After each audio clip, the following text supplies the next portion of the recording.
Dodger Baseball on Sportsnet LA is brought to you by Jack in the Box. Spicy and classic popcorn chicken combos are back. Sauce and load 'em for $1 more at Jack in the Box. Back here at Dodger Stadium, ready to begin this 9-game homestand. The Padres, the Nationals, and the Mets. First, this 3-game series with the Padres. And first, our Audi player profile is Yoshinobu Yamamoto. Takes the ball for his 4th start in a Dodger uniform. He had that first start against these Padres in Korea. Gave up 5 runs in just 1 inning. Needed 43 pitches to get through what went from a dream come true, and that he got to the major leagues, to a nightmare. But the last 2 starts, so much better. 5 scoreless innings against the Cardinals. Did it again against the Cubs in his last start at Wrigley Field. Yeah, absolutely electric in his last start. He came out through the fastball, established the curveball and the splitter. If he's got those 3 going, really, if he has 2 of them, he's going to be unhittable. Got his first major league win in that game at Wrigley Field, and now he sets his sights on these Padres again, motivated to make a better impression on the division rival. Bogaerts leads it off, and then it's Fernando Tatis Jr. hitting second in right field. Jake Cronenworth has had a resurgent year so far. Probably been their most consistent hitter. He's at first base hitting 3rd. Manny Machado continues to work his way back from the offseason elbow surgery, so he's still at DH.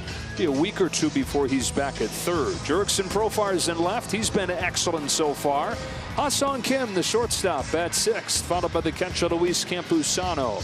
20-year-old rookie Jackson Merrill's in center field, and Tyler Wade continues to man 3rd while they wait for Machado to work his way back. And Dave Roberts said he could see it on Saturday in Chicago, that Yoshinobu Yamamoto, when the bases got loaded against him in the first inning, said he could see it in his eyes. He didn't want a repeat of Korea. They loaded the bases against him again in the second, and in both those situations got his way out and put up zeros and got that ceremonial beer shower after the game with his first big league win. Bogaerts climbs in, and off we go with a fastball strike. Well, this is what Yamamoto will attack you with, that 4-seam fastball, curveball, the splitter. The curveball and the splitter, those are the pitches that will put the hitter away. And if he's getting that curveball over, good night. That's what helped him get out of that first inning, where it was bases loaded, nobody out. Started dropping in some curveballs. Fastball really had an extra gear to it, too. There is the curve, and it buckles the knees for strike 2. Well, not only does that curveball buckle the knees, but it starts so far out of the zone, especially when it's elevated, and then drops right in there. The hitter gives up on it early. Here he comes to the 1-2 pitch. It is a curve grounded foul. It's a curveball, when you look at the movement profile, that does not really have any comparisons in the big leagues currently. It drops twice as much as the average curveball. That'd be one thing impressive, but it also has horizontal movement to it. Yeah, if one thing wasn't enough. Right.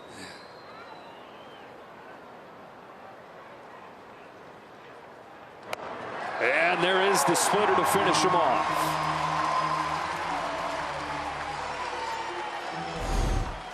Yamamoto establishes the fastball early, and then curveball for a strike, and then puts him away with that splitter. And like I said, those 3 pitches can be as dominant as anyone's in all of baseball. So after his career-high 8 Ks against the Cubs, he opens this game with a strikeout, and now welcomes in Fernando Tatis Jr., who feels like, I don't know for you, EK, but for me, the X factor to this Padres season. If they can get him back to his all-star caliber form, it changes them.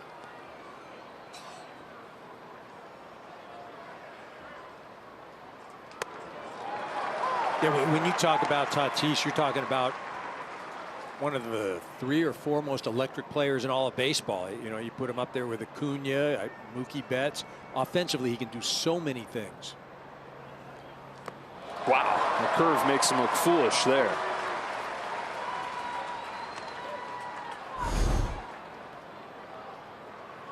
I mean, that ball is not even, I mean, it's not in the zone, it's bouncing. You can tell the kind of stuff a pitcher has by the passes the hitters take. He left one over the plate and fouled off. Yamamoto, his last 3 starts after that first inning in Korea, where it looked like it may never end. He's gotten 7 outs, all 7 via the strikeout in the first inning. Target set up for this 1-2. It is a fastball and helped him out there. Boy, after he was foolish on a curveball, he is a center cut fastball to hammer into center field. Well, it'll be interesting to watch tonight the fastball and its impact on these Padre hitters. Remember, against St. Louis, he threw 14 four-seamers, did not have one swing and miss. And then against Chicago, 7 of 20, he had swings and misses. So what's it going to be tonight? Or was one at bat in particular last weekend that had everybody's eyes opening up. Dansby Swanson, who is one of the best fastball hitters in the majors, had gotten ahead of Yamamoto 3-0 as Cronenworth takes a strike. And then Yamamoto reached back and found an extra gear with that heater where it looked like it was speeding up as it got closer to home. And he got it by Swanson, wound up striking him out. Well, you said it, Joey. 3-0 fastball by you, 3-1 fastball by you. And remember, this. That is really good news for the Padres because that bad year last year came right after they signed him to a long-term extension well before he reached free agency. So it was one of those deals that they didn't have to do. They pull off this big deal and then he hits just barely above 200. Did not look like himself. Spent a lot of this offseason trying to ignore trade speculation and has put that behind him by hitting .304 over the first 15 games.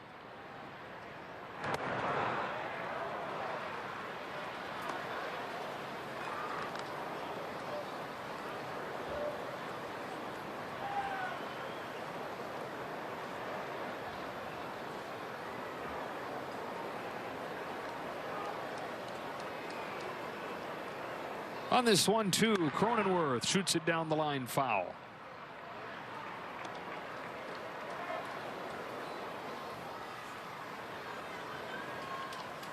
This Padre team, obviously, without Juan Soto this year, you would think that they would lose a tick offensively, and they haven't at all.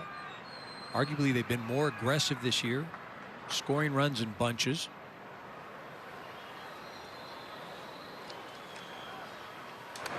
Yeah, the games in Korea, they scored 2 runs in the first game. They scored 15, remember, in the second game, and that was a sign of what was to come. It's been very boom or bust for this lineup. In the wins, they're averaging more than 8 runs per game. In the losses, a little more than 2.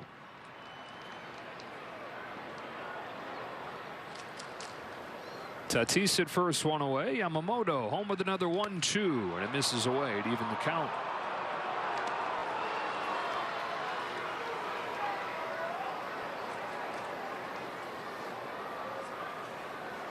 '25-year-old from Japan.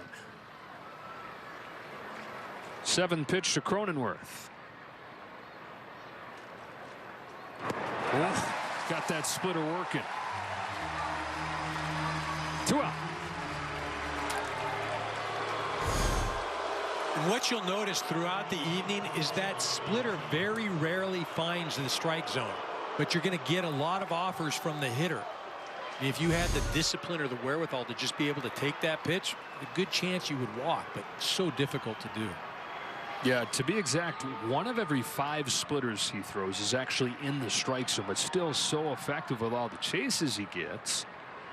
Like he does there to get Cronenworth, and now Machado, who lifts one in the air to left field. Taylor will turn and watch it go, and Manny Machado, as he so often does, sticks it to the Dodgers here with a 2-run home run.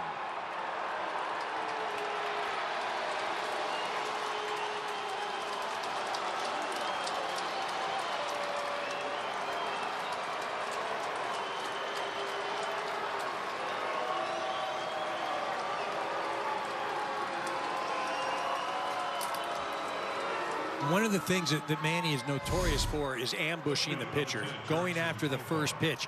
And this is the curveball, and it just kind of hangs there.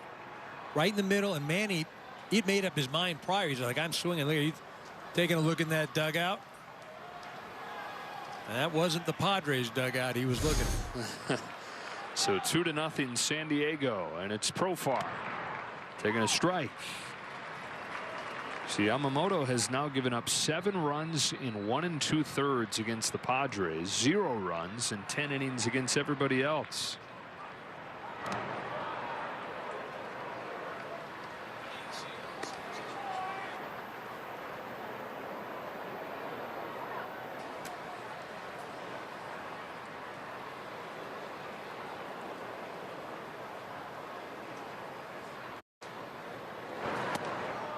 San Diego's again getting the best out of Jurgen Profar, aren't they? They get him back from Colorado late last season. It was terrible over the first few months there.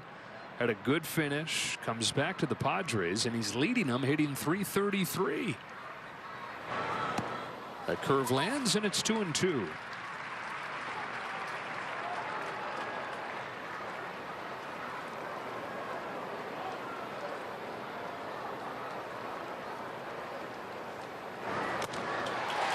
Winds up getting 3 strikeouts in the inning, all on the splitter, but a 2-run home run from Manny Machado has the Padres on the board first. Brought to you by the all-new Nissan Ariya. Mookie Betts has been excellent this season, and especially to open games. 11 of the 15 games this year he has reached in his game opening at bat, and he's up there to lead things off today with Ohtani and Freeman and Smith to follow per usual. Max Muncy bats 5th. Hernandez in right hitting 6th. Then Outman, Taylor, and Lux round things out against Michael King of the Padres, who Betts took deep in Korea. It was in a 3-inning relief appearance. This is King's first start against the Dodgers. Yeah, and you see those 2 starts that he has had, both against the San Francisco Giants. Came over in the Juan Soto trade, and the most recent of those starts against the Giants was the best game of his career. 7 scoreless innings Saturday in San Francisco. Like this game, he got some early run support, and he said he just felt free and easy the rest of the way, attacked the zone with this mix. Well, and he's got good stuff. That changeup is an excellent pitch for the 4-seamer, the sinker. He's a 4-pitch guy. Really can't sit on any one pitch. Betts fouls us off, stays alive. Career reliever in New York, who's always wanted to be a starter, but he was injured a lot his first couple years with the Yankees, back and forth between the majors and AAA, and then he becomes this key relief arm. So it's like he's a victim of his own success in that regard before getting a chance late last year and thriving so much so that he became a key piece in the trade. Because if he's a high leverage reliever, yeah, they'd like to have him, but they're not going to build the deal around him. But then when they watch him go into the rotation in August, have a sub-2 ERA over a month and a half, well, that changes things. And he comes over and has a chance for the first time in his career at the age of 28 to be a starter from the jump. One of the things to watch this evening, you mentioned his last start is best of his career. Only 1 walk. The previous one against the Giants, those 7 walks. Sky high, straight up. Who wants it? Wade can't find it until the last moment. Oh, that's got to be a scary moment. I was going to say, such a helpless feeling as an infielder usually happens day games. You just lose it in the sky, and then you just got to continue to stare and hope it comes out. Here we're in the twilight, even watching from the booth. Tough to find it. Got to be a lonely feeling over there, huh? So Betts is retired, and Ohtani's up. 1 home run shy of matching Hideki Matsui for the most major league home runs for a Japanese-born player. He takes outside, and ball 1 from King. He's still trailing Hideo Nomo for home runs in a Dodger uniform from a Japanese-born player. Nomo had 4. Shohei's got 3. 1-0 pitch. Smack to left center field. That's got a chance. That is gone. Shohei Ohtani, welcome back home.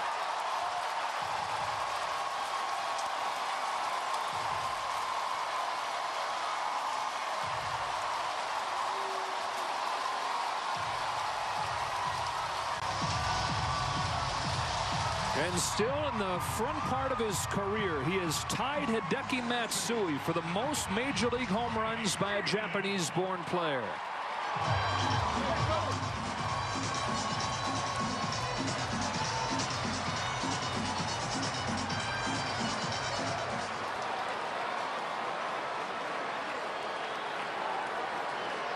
Freeman, strike 1.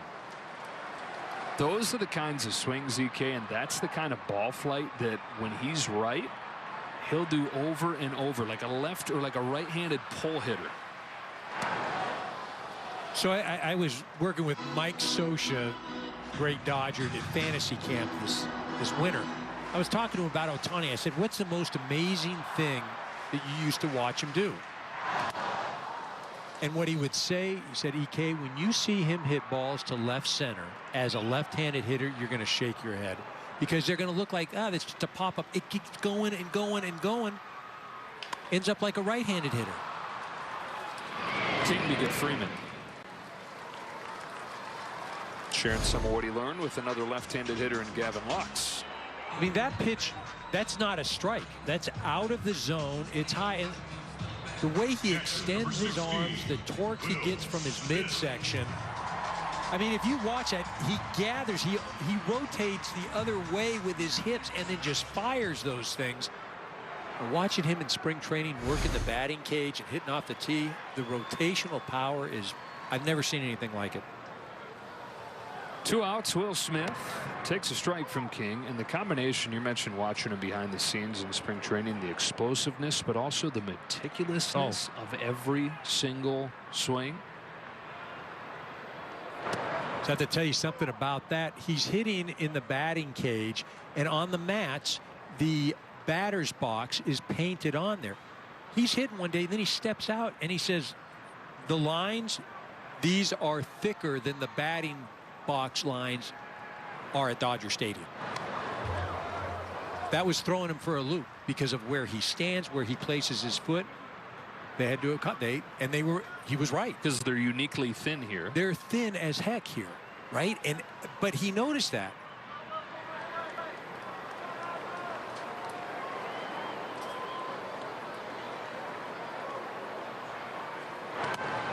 A little bit outside, 1 ball and 2 strikes.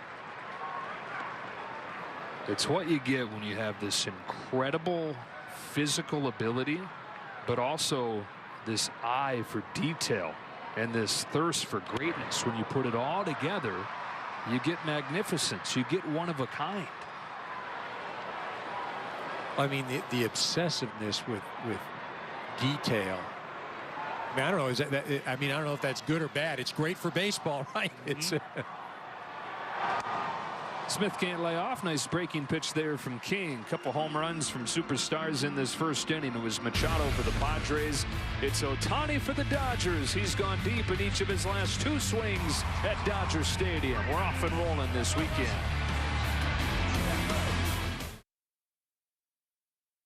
With each flash, we capture a moment.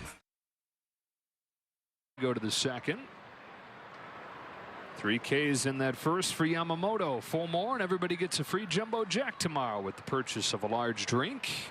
Ha-Sung Kim unloads on the first pitch of this inning, and he has left the yard. A couple ambushes and a 3-1 lead for San Diego.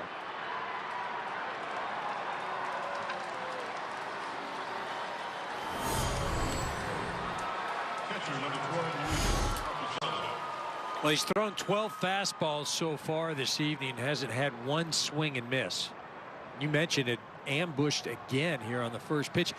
One thing that's different from last year's ball club, they are certainly more aggressive. Campusano takes first pitch curve for a strike.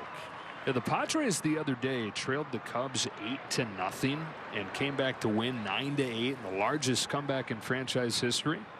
You're probably not walking your way back from down 8-0, and there were times last year where they felt like collectively they got a little bit too passive, and they didn't have that spurt ability. They didn't have that big inning capability. Somehow, with the guys they had. Well, I was talking to one of the great writers in San Diego, Kevin Acey, and he was telling me already this year the Padres have had 7 innings of 4 or more runs. Last year it took them 76 games to do that. And the point of it is they are much more aggressive. And does that have something to do with Juan Soto? When Juan Soto is always known for taking a lot of pitches, working the count. You know, did that translate to the rest of the offense? He's gone, and it's certainly different here. Mike Schilt in his first year as the skipper with Bob Melvin going up to San Francisco. Campusano grounds it foul. And the Dodgers, obviously the big offseason winner this year. Last year that was the Padres. And, you know, they went into last season with massive expectations. They wound up missing the playoffs. They had that great finish to the year, but they built such a horrible hole early. They serve as a cautionary tale for any team like the Dodgers who, quote unquote, wins the offseason. The Padres look back at last year kind of wondering, how did we get here? How did we get to where we're missing out on the playoffs with this team? And eager for this season to get rolling and for a chance to put that behind them.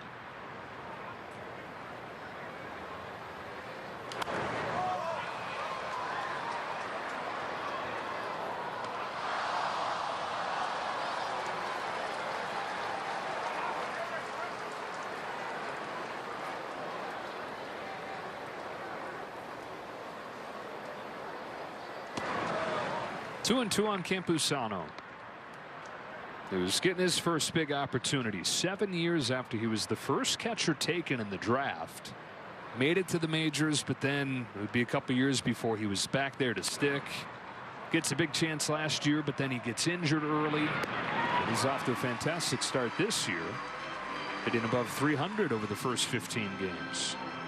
Rolls out to second here, one away in the second. Center fielder number 3, Jackson Merrill. And how about Jackson Merrill? You talk about fantastic start at just 20 years old, having never played above Double-A. This guy's made it look easy so far.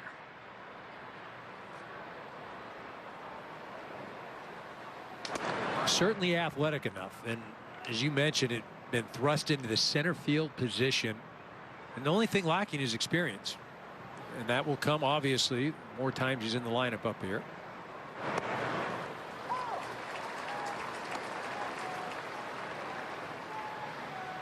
He had played in 45 games above A-ball prior to this year. Just drafted 2.5, 3 years ago.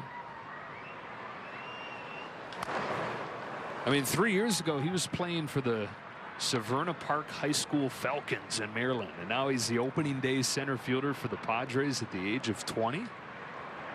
That league in Maryland was tough. I guess. Tough league. Yeah.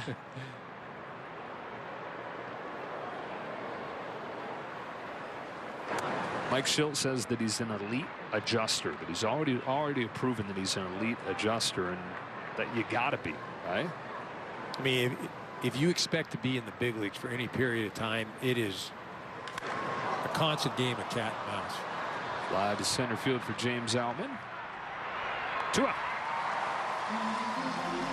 Especially when you're going Double-A to the big leagues, and like you mentioned, he's also adjusting going from shortstop to the outfield where he's never played. I will say this, and you know, we were talking to some of the front office guys before the game for the Dodgers. The Double-A caliber of baseball is really, it's better than Triple-A.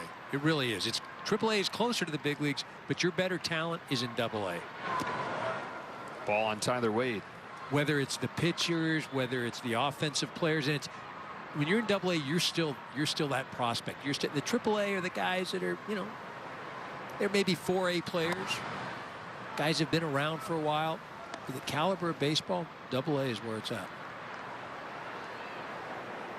He had that look on his face when he got back into the dugout as if to say, I just missed him on that. Wade goes up the middle, speared nicely by Yamamoto, and that does it for the Padres in the second. But Ha-Sung Kim launches off on the first pitch of the inning and gets the run right back. .com. Check out the largest selection of official jerseys, caps, t-shirts, collectibles, and more. Gear up with your Dodgers at MLBshop.com. Dodgers down 3-1 as Max Muncy leads off this second inning against Michael King and takes a ball. Muncy hit a home run. Second one of the season Wednesday in Minnesota. And that 3-2 loss to finish off the 3-3 road trip. Dodgers playing 500 baseball on that trip. You always take 500 on the road, especially when they came away from it feeling kind of the way they felt about this season as a whole, and that is that they haven't really played their best baseball yet. They had a great game from Tyler Glasnow the other night. Top of the order has been consistently great, but they've not put the whole thing together. Well, you mentioned that they haven't put the whole thing together, and they're 10-5. Right. That's a shot down the line, hooking into the corner, and gone! screamer that just gets over the wall, and we're playing home run derby tonight.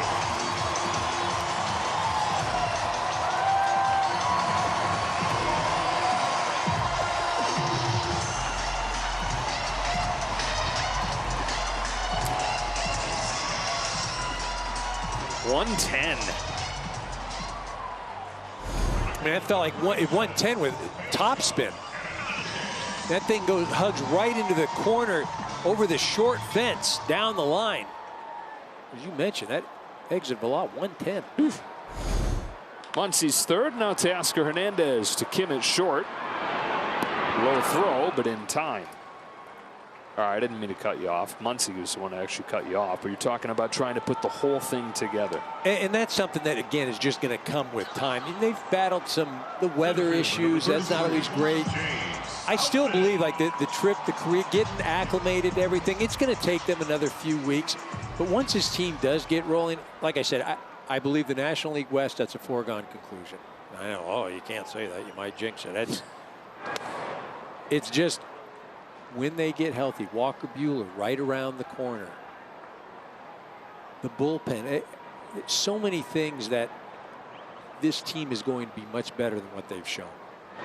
Outman takes away 1 ball, 1 strike. And I guess the more realistic thing, the sure thing, is to have an ability to do what they've done, and that is go 10-5, even though they haven't put it all together. Because how many teams put it all together for even a game or two in a season? I mean, even great teams, those stretches are fleeting. But do you have enough phases that can carry at a given time to have a full season of good streaks, even if not great streaks? Well, and that's the thing. You look right now at this lineup. You're not, obviously, you're getting contributions. It's more top heavy, and you're still dominating. And just wait. You know the bottom of the lineup, those guys are going to contribute. You know they're going to have good seasons. You put everything together, it's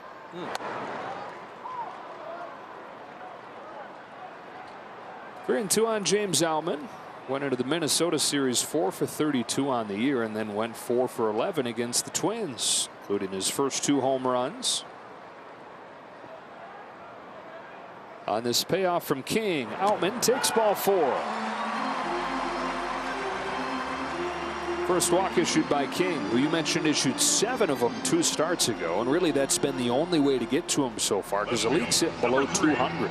Well, and the crazy thing is, in that start where he had the 7 walks, only gave up 2 earned runs. It was 7 walks, and you just figure that's got to be a recipe for disaster. But he's able to get swings and misses, and he's able to miss barrels. Taylor continues to get chances. They asked Dave Roberts about that today. 1 for 27. Dave said, look, we know that he's a streaky hitter. Obviously, this is going on much longer than any of us, him included, want. But we also know that a switch can get flipped and he can take off and carry you for a stretch.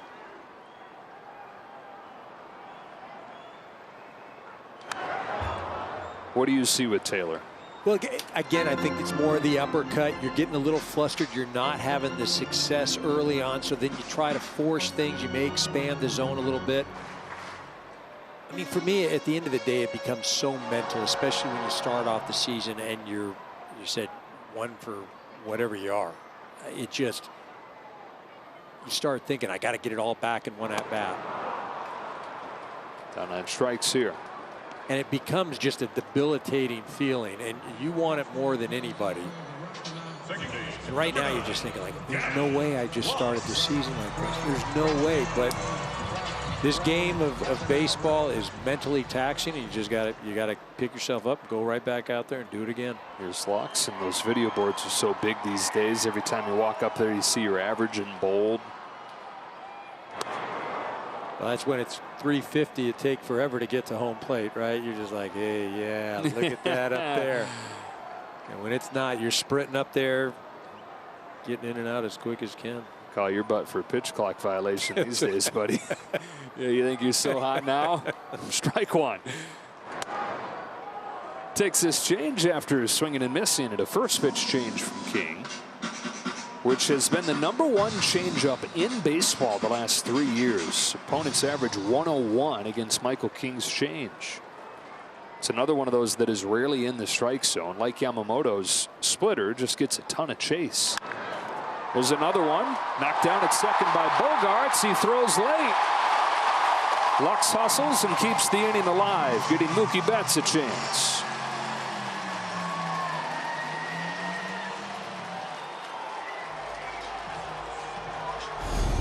Take a look at this again. Bogaerts he didn't look athletic getting over there, kind of stiff. And the ball just bounces off the heel of his glove. And once that happens, he's not going to have a chance for Lux running down from the left side. Bogaerts making the move to second this year to accommodate Kim, the Gold Glove middle infielder who has moved over to short. And actually, Kim has struggled as well defensively so far this year. Tying run in scoring position. Go ahead run aboard. And Betts, who popped out his first time, hammers this ball. It's headed to Pasadena.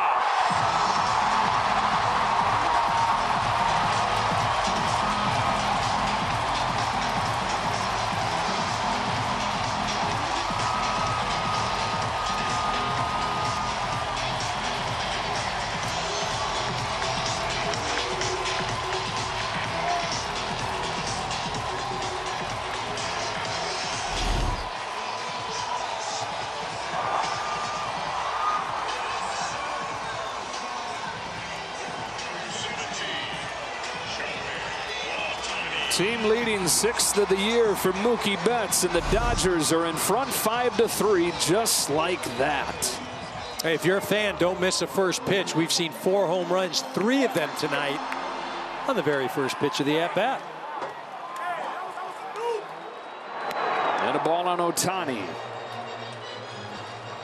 And it was Ohtani who started this home run barrage for the Dodgers. Hit the first of their 3 over the first 2 innings. And tied him with Hideki Matsui for the most ever from a Japanese-born big leaguer.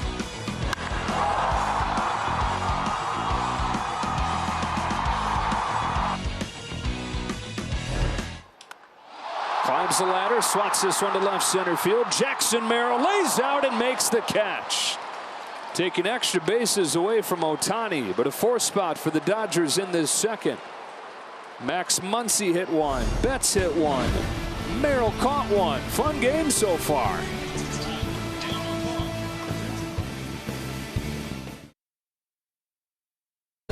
In the 2 games in Korea combined, they've hit 5 in 2 innings here tonight.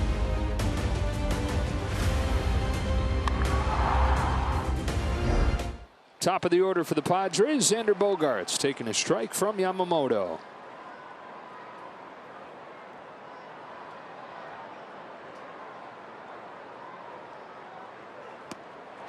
0-2. I mean, this game, again, so crazy. Bogaerts makes that play.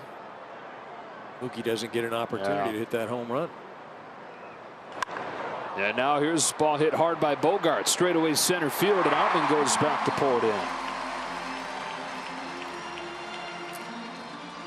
Tonight's wire cam coverage is brought to you by our partners at Defy. The Padres had a game that defense cost them on Sunday in San Francisco. Ha-Sung Kim made 2 errors, and they lost the game by a run in extra innings. And at this point, the error on Bogaerts, the difference in the score. Dodgers 5, Padres 3. Fernando Tatis Jr. to the plate. Singleton scored his first time.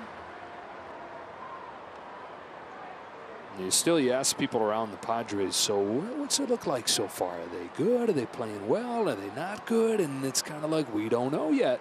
7-8 record, and that's kind of what it feels like. But it also feels like it could go one way or the other drastically. Well, I feel like a lot is going to depend on this man right here, Manny Machado. Base hit to left field. Tatis 2 for 2. Manny coming back and playing third. Obviously a big cog in this lineup. That man, Fernando Tatis, is he going to rebound and play like he did before injuries? I mean, the potential is there. There's no question. Are they going to compete for the division? Not happening in the National League West.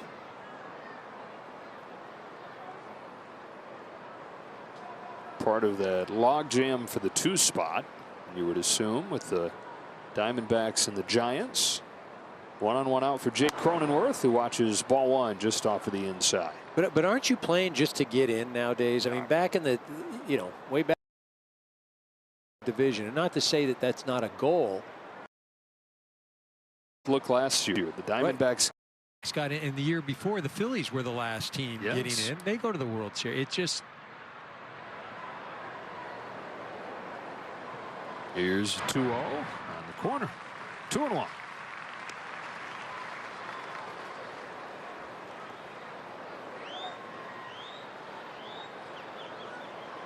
Padres, as they look at last year and what happened, desperate for a better start this year, because they won 15 of their last 18 games last year, but so much damage had been done early that it wound up not mattering.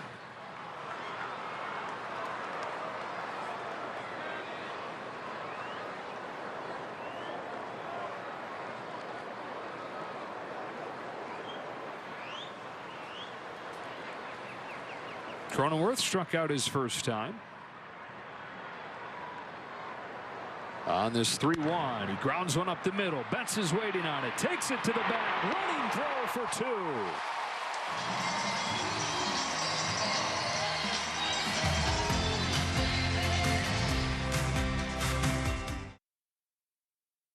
In this game, they've all become souvenirs, and a 5-3 lead as we go to the bottom of the 3rd. Joe Davis, Eric Karros, Kirsten Watson. Freddie Freeman leads off against Michael King and takes a strike. Freddie grounded back to the mound his first time. He has to be the most frustrated .327 hitter in the history of baseball. Talking about just how he hasn't quite locked it in yet. No ball strike, such a high bar that he set for himself, and numbers and feel and consistency, which he always has. He's got base hits, open this 3rd. They sprinkle in something other than a home run here.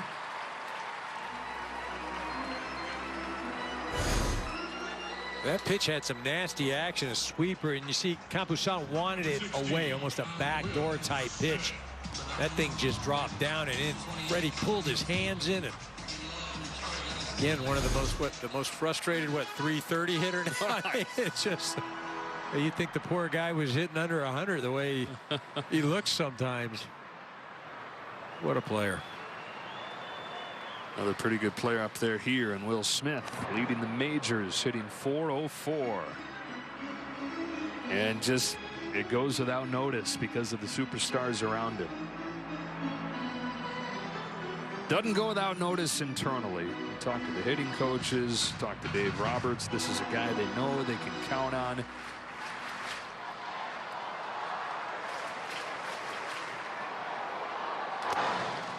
Similar to Freddie Freeman, there's a boring excellence to him, and you say that in the highest regard. It's just you can count on it. You don't have to worry about, wonder about what you're going to get.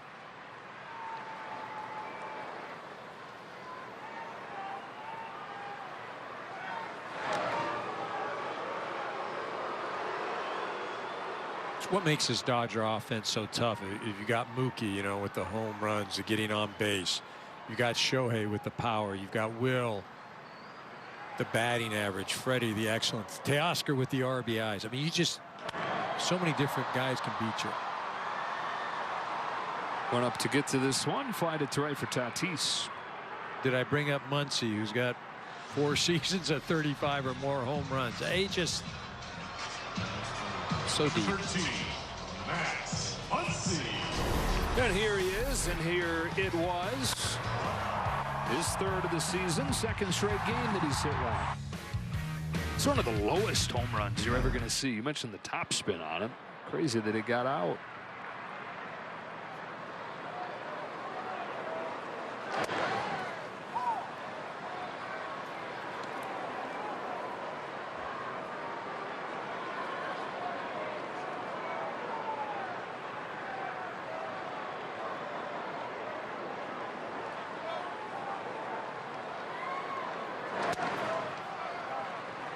Just missed there. 1-1. The big 3 we've argued is a big 4. Tonight it's been a top 5 3 home runs, 5 knocked in from the top 5 in the lineup.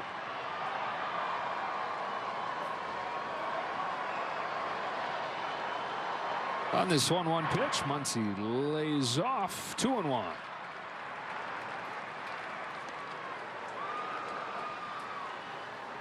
Said he feels like he's swinging more freely now, and he means that both in the way that he feels when he swings and also how aggressive he is. Cutting loose earlier in counts, swinging his strikes more aggressively. I think that too could have something to do with the way he came in, body composition, drop some weight, you know, I mean, a little more agile, and that not only translates to the field, but obviously up at the plate, moving around. Is feel physical or feel mental, or is feel both? What's between the ears is everything. I'm convinced of that. I think though the feel part though is it's a physical thing, because you feel like, oh, there it is, and then I'm confident because I've got that feeling, and then mentally you feel invincible. Nasty changeup to get him. Back-to-back nasty changeups.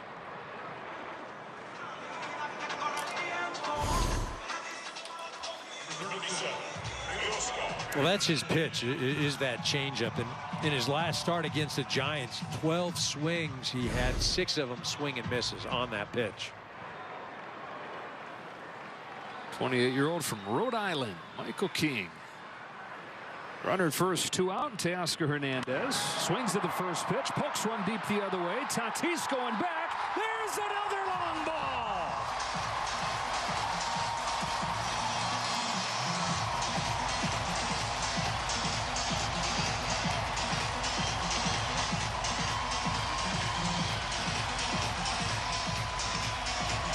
The Dodgers have hit 4 home runs in the first 3 innings against Michael King.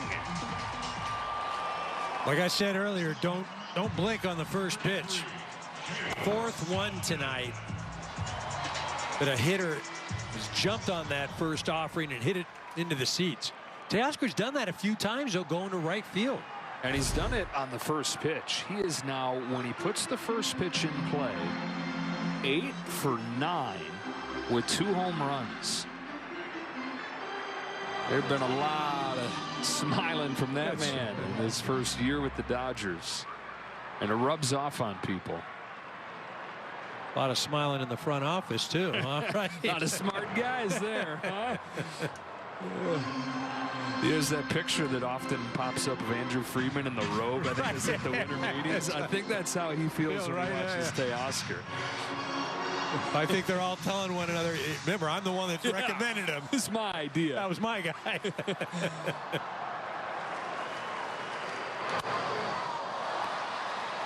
Way up there. Campusano loses the mask, finds the ball, and ends the 3rd. Dodgers get another home run. Teoscar Hernandez. He gets sunflower seeds in the face.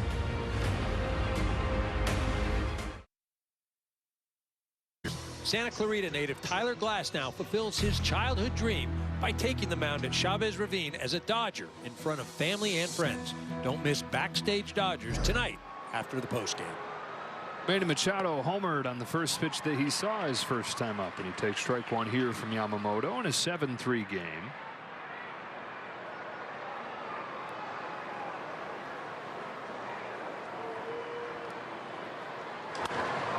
Sends this one down the line towards the corner, and foul. It's 0-2. This home run was his 3rd of a season that has been stronger to this point. Came in hitting just .237, although he came in having had back-to-back multi-hit games and has started to look more like himself.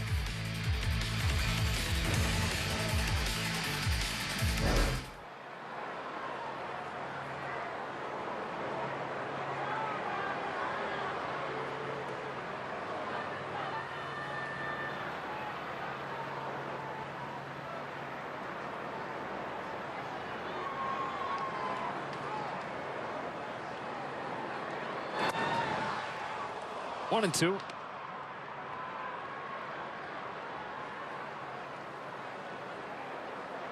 .31-year-old in his 13th year. It's his 6th one in San Diego. And time fly. It'll be 16 years in San Diego if he stays for the duration of his new contract.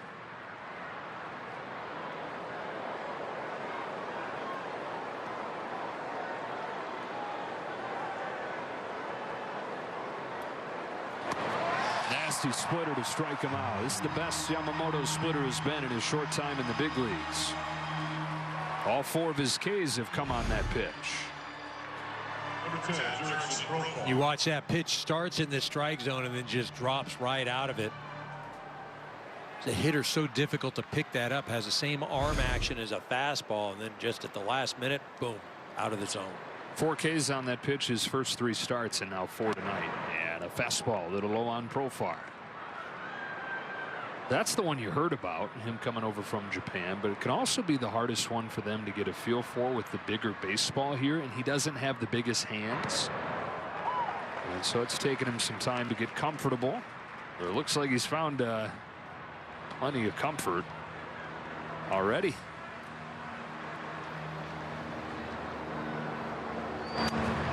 There's a cutter. Threw a bunch of those in Korea. 11 of them in that 1 inning against the Padres, but only 3 times in 2 games since. It just ties up Profar there. Again, as good as his other pitches are, you have a tendency just to kind of forget about that. Doubled up.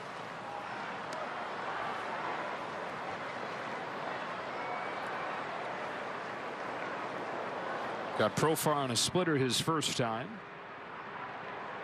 Brings him a 2-2. It's a splitter in the dirt.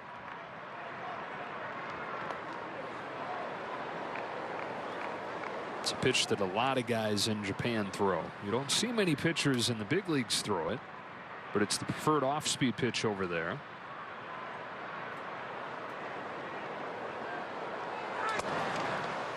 He's walked Profar, and the first free pass issue. Now, word from your Southern California Ford dealers. The action's happening at your Ford dealer, and Ford's action heroes are ready to perform.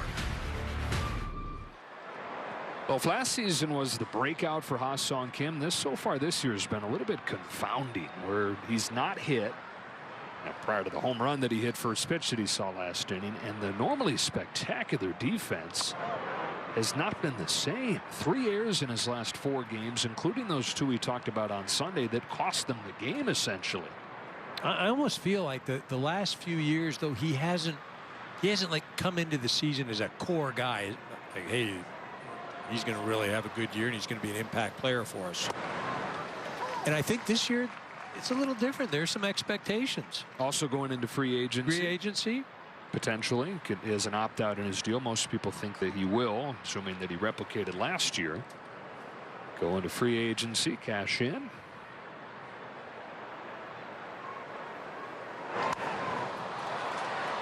A little pop fly on the right side of the diamond for Freddie Freeman. Well, if you remember back to his first year, I mean, he was benched in the second half, and he was thinking to himself, do I belong here? Should I just go back to Korea? Was so stressed out that first year that he found himself losing hair. So, yeah, he was far from a key guy. Showed what he was capable of in his second year as he started to get a little more playing time. Last year is when he put it all together, though. Well, and you can see he's still got a full head of hair. Yeah. It came in the last couple of years. He came back. He started playing well. Campusano, strike 1. Got his fraternity brother there, fellow catcher Will Smith with the backswing, and apologized.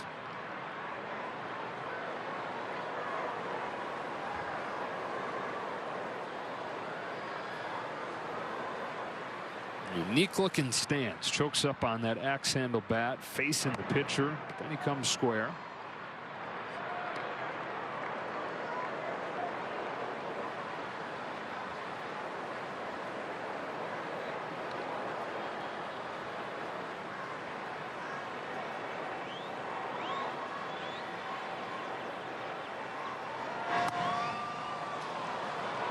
Two balls, 1 strike.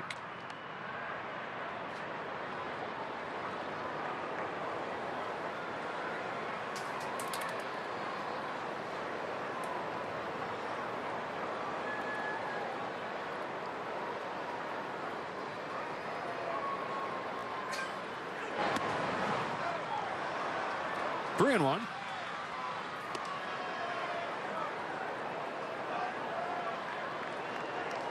All right, somebody's going to come unglued here at the plate. Got to be careful with this fastball.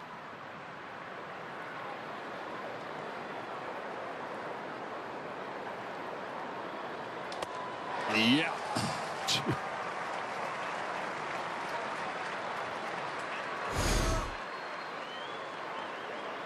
Yamamoto just reared back and challenged him.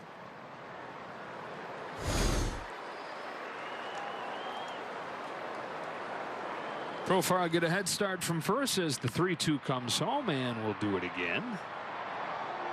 Campusano grounded out his first time. 25-year-old former top prospect who got to the big leagues for one game in 2020 and made the most of it. He hit a home run, bounced off the top of the wall, went over. Then he injured his wrist and missed the rest of that year, mostly AAA for 2 years following that. On another payoff. He pokes it down the line, foul again.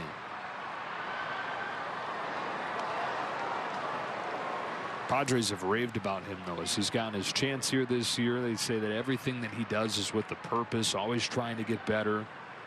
Never any questions about his bat, but questions about the defense and the handling of the staff. He's a soft-spoken guy, but putting in the work to get better in that area. On the 8th pitch from Yamamoto, Campusano hits it in the air to center field for James Outman. That does it for the Padres in the 4th.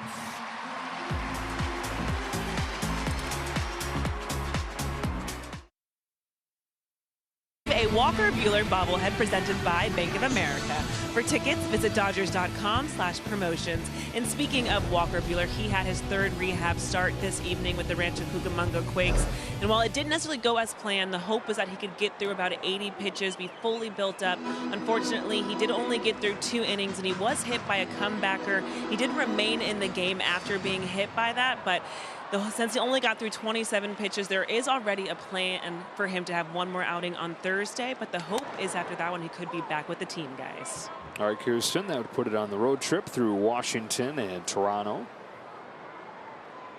Taylor leads off this 4th inning for LA against Michael King. That's the thing with this Dodgers team, as we talk about them having this 10-5 record, even though they feel like they haven't played their best yet. They've also not been at full strength when you look at everybody they have on the injured list, especially when it comes to the pitching. You have a full, legitimate major league rotation on the injured list.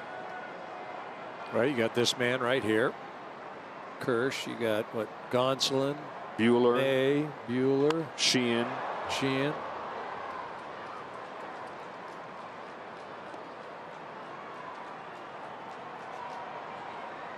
Ohtani. Oh. Wow. Oh, yeah. Forgot about that guy. Nasty changeup, and you feel for Chris Taylor right now. I mean, I've been there before, and it's, I mean, you just want to go give the guy a hug. I mean, seriously, it's just the loneliest feeling to struggle as a hitter and know you're better than that. Got to keep posting. It'll change. Gavin Lux reached on an error his first time, and that was a key error on Bogaerts. Opened the door for Mookie Betts to crush a 3-run home run. Put the Dodgers in front. Dodgers have now scored 23 runs in 21 innings against the Padres. 1-2. How about they've played the Padres, I'm sorry. The Dodgers have played the Padres 21 innings this season, have gone down in order only once. Yeah, it was the 9th inning of that crazy 15-11 game to finish off Korea. You were there. Yep, still am. I mean, parts of me still are. I mean, that's crazy. Only 1, 2, 3 inning.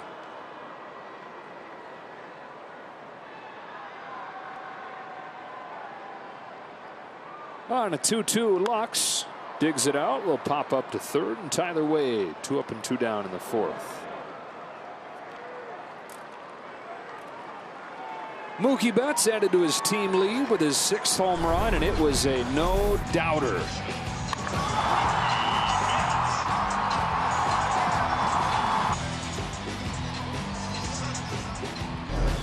You're going to have to go home and listen to that call again, because that was, I mean, I didn't know if you were going to make it through. You were so excited. It's going all the way to Pasadena. I didn't know if you were going to get that out. I was, yeah, running out of breath. That was out of breath in like Highland Park.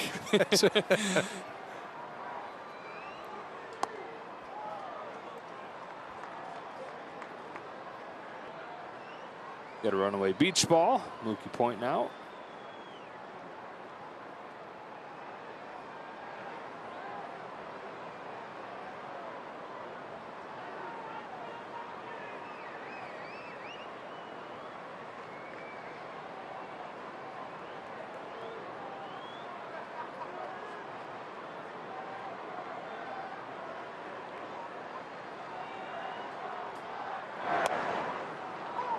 So Michael King goes from 7 scoreless innings last start, best start of his big league career, to 7 runs allowed in the first 3 innings tonight, most in his big league career. Caveat to both is that he has very limited starting time in the major leagues, so he didn't get his first full-fledged opportunity to do that until late last season. It says he's forever grateful to the Yankees for that chance.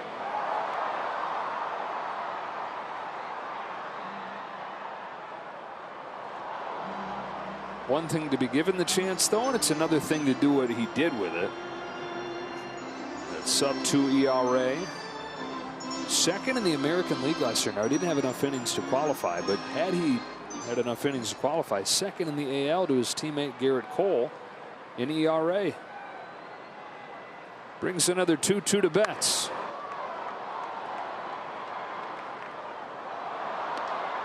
You've got some young arms in San Diego. You've got King, you got Dylan Cease, who they went out and acquired from the White Sox, and a lot of potential. And this ball club just hopes that they arrive at that potential earlier rather than later.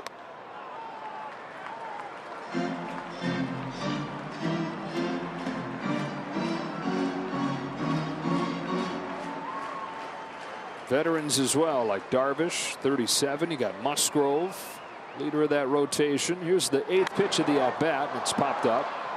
Foul ground, first base side, and there'll be a 9th.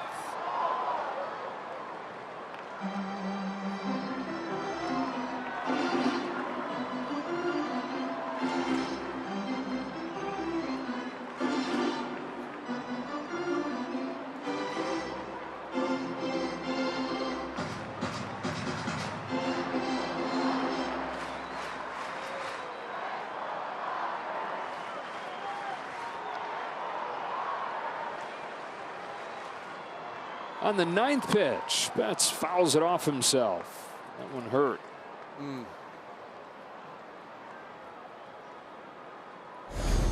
Missed all the shin guard there. Oh, that's foot.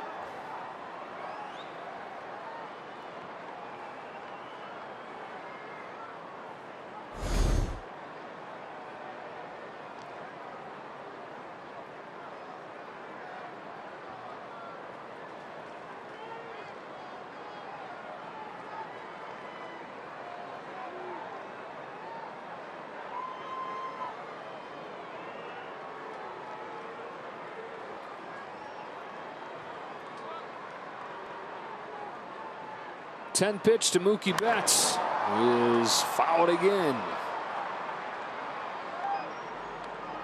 He's been the most patient hitter in baseball this year. Most patient he's ever been. Lowest swing rate of any hitter in the majors. But you get him here to 2 strikes and he keeps hacking, keeps staying alive.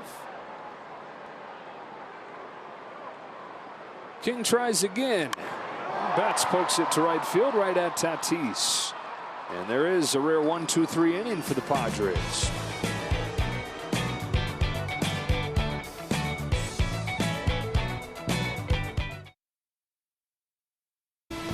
Dodger Baseball on Sportsnet LA is brought to you by your Southern California Toyota dealers as Jackson Merrill gets ready to start the 5th for San Diego in a 7-3 game against Yoshinobu Yamamoto, who's given up a couple home runs, but no runs over the last 2 innings. Struck out 5. He's walked 1. Yeah, looking for a second consecutive win. 1 ball, 1 strike on Merrill. Jackson Merrill, the 3rd youngest player in the big leagues at 20. The top 3 are all named Jackson. You got Jackson Chourio in Milwaukee. Jackson Holiday just came up for the Orioles. Those guys are actually facing off this weekend. And this guy here, Jackson Merrill. Which one you want to be? Tyler Wade. You get the pick. Yeah, I don't know enough about Jackson Holiday. I've just heard so much about him. I'm taking Chourio. Really? Yeah, because he's got the $80 million deal already. Oh, okay, fair. Right? I'm taking that. Wade fouls it off. Yeah. I mean, that's a crazy thing. Hadn't played a Right. day in the big leagues, and Milwaukee made that commitment.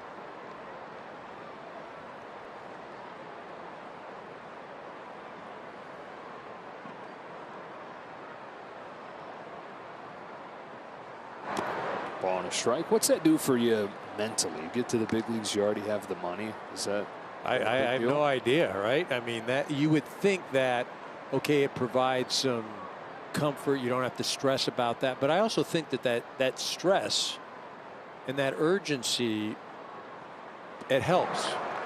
It can do one of 2 things. It can drive you, or it can consume you and ruin you. And if you're mentally strong enough to have it fuel you, I think it's obviously an advantage. It's a benefit.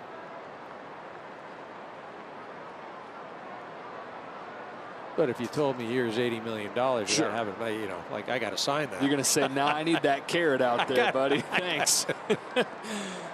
Where's that pen, brother? Yeah.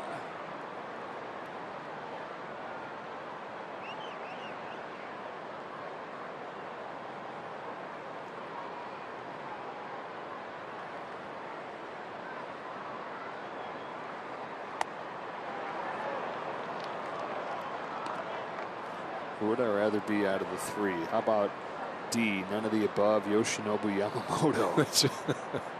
Largest contract for any pitcher ever. Here's his payoff to Wade, and it's perfect. Just caught that outside corner. Strikeout number 6.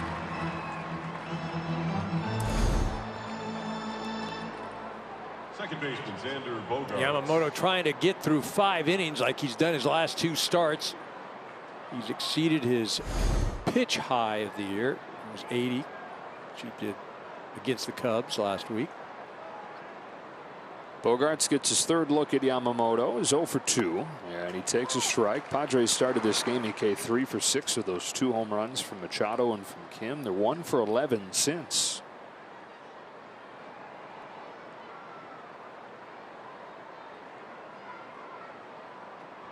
Coming inside with this 0-1 and missing.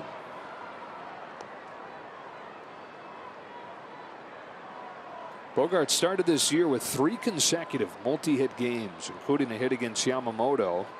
First pitch that Yamamoto threw in the big leagues. Bogaerts singled against it.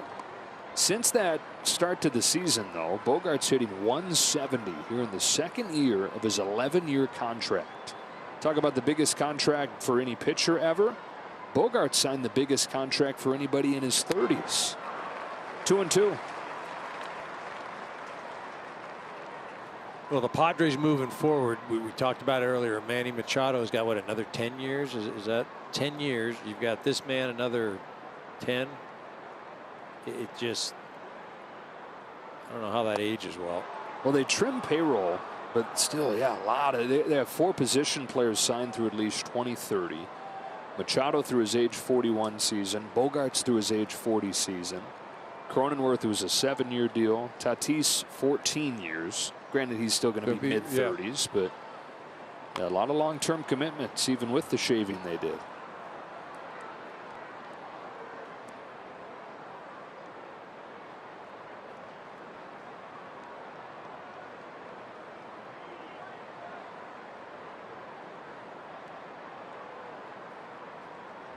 Here comes Yamamoto with a 3-2 and a curve that he recovered from that knee buckling action to get a piece of. That was certainly an emergency hack right there.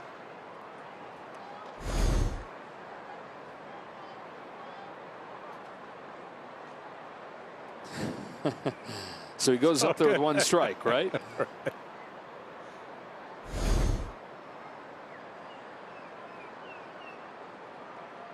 90th pitch of the night, 8th pitch to Bogaerts. And it's hit hard. Deep down the line. If it's fair, it's gone, but it's foul. Looking like crazy.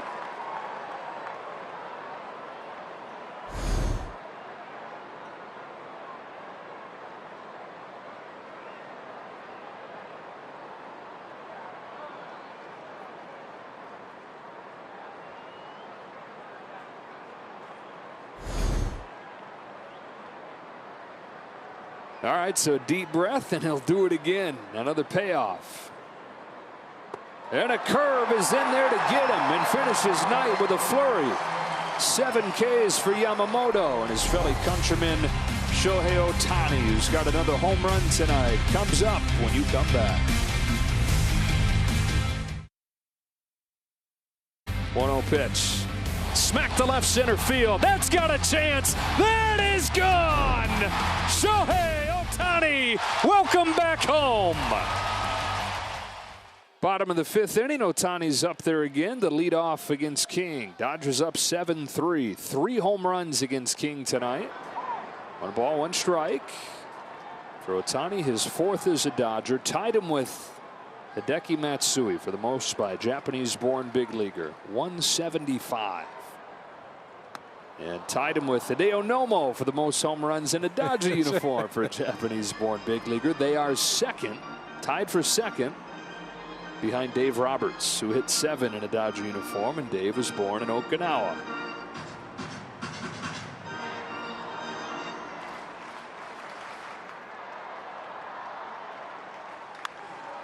A little pop off the end of the bat into shallow left field. Long way to go for everybody involved, and Shohei Ohtani's living right. Into second with a leadoff double on a little chip shot. He's brought his full bag of clubs tonight.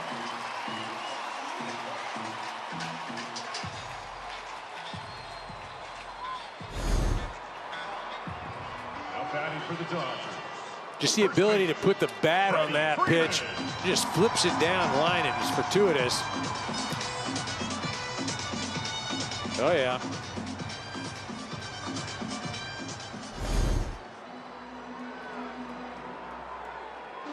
Shohei's in scoring position. Freeman's up 1 for 2. Dodgers have more runs than they have hits in this game. 7 runs on 6 hits. Freeman's was a single.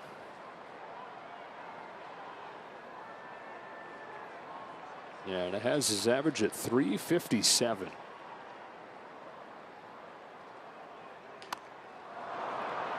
Little bleeder back to the mound. Easy one for King.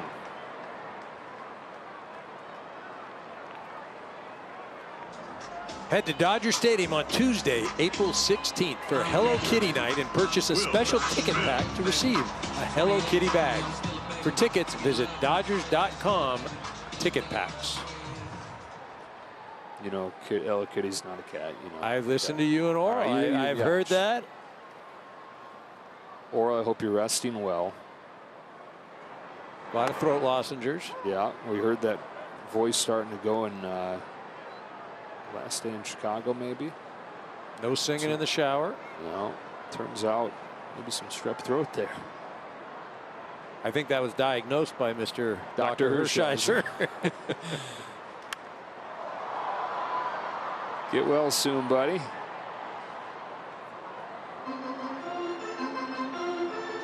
Daniel Hudson getting ready. Why Hudson so early? Well, it's Tatis, Cronenworth, and Machado coming up in the 6th, and it's Tatis, Cronenworth, and Machado no matter what inning it is.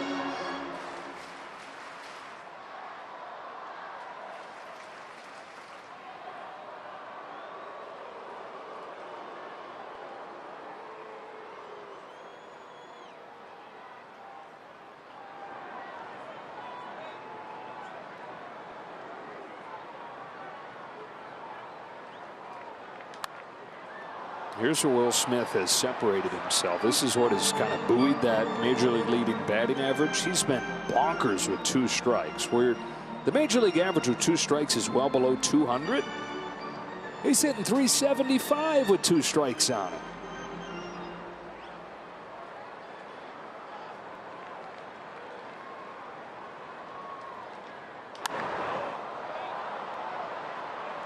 I mean, you can see just with those swings, he's in an 0-2 spot. He's letting the ball travel deep, fighting off the fastball, earning another pitch.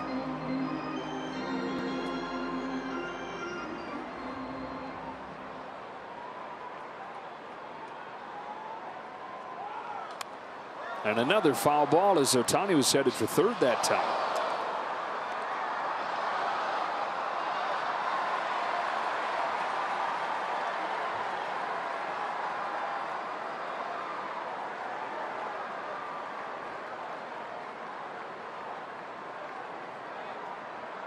Mark Pryor and Yoshinobu Yamamoto going through the outing.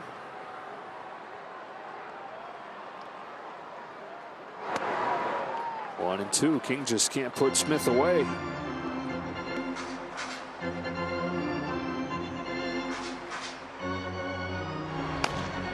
Stephen Kolak in the San Diego bullpen. 90th pitch upcoming. It's a 1-2 to Smith. Up the middle, off King. Deflects to Bogarts, who throws him out 2 away.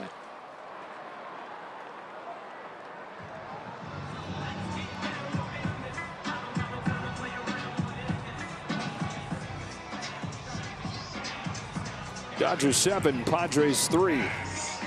Bottom of the 5th inning, Ohtani at second, 2 gone for Muncy, who is 1 for 2 with the second of the team's 3 home runs in this game. Or the second of their 4 home runs in this game. Hard to keep up, man. Ohtani and Muncy and Betts and Hernandez have all gone deep.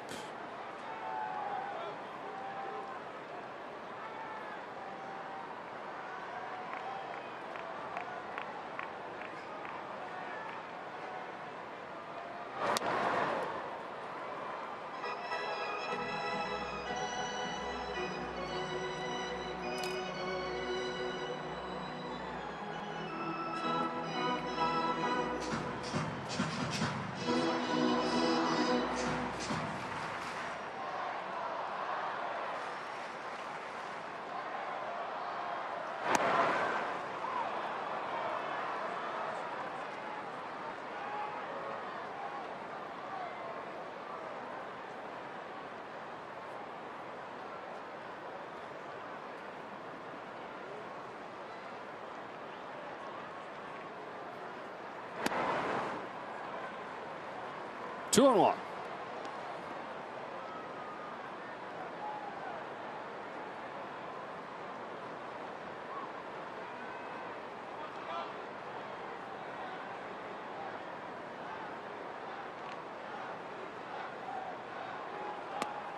That's ball 3 on Muncy. Hernandez waits on deck. Dodgers trying to move to 11-5 on the season. Start this 9-game homestand on a high note. He's 3 with the Padres, then the Nats, then the Mets. That's a walk for Muncy. And a word from Carl's Jr. Yeah! Whoa, it's back at Carl's Jr. Spicy Western Bacon Cheeseburger. Need burger? Get burger. Yeah! Coming into this game, the only way to get to Michael King was through those walks, right? The 7 walks that he had 2 games ago, but hardly any hits against him. Dodgers, though, scoring these 7 runs and the 4 home runs, making this a long night. One of those 4 home runs came from Teoscar Hernandez, which recaptured the major league lead in runs batted in for him, 17 now. Yeah, just threw that barrel, goes to right field. He'd done that earlier in the year. You don't think of him as being a guy that's going to show a lot of opposite field power. I'm thinking left center, drive the ball to center. And I think he's really opened up a lot of eyes. I knew that he was good, but I didn't realize seeing him day in and day out. Ability to drive in runs, have good at-bats, power the other way. Yeah, the reputation was kind of boom or bust. Yeah. He's going to crush home runs. He's going to strike out a lot, and he has still struck out a lot. But the approach has been much more diverse than was advertised coming in.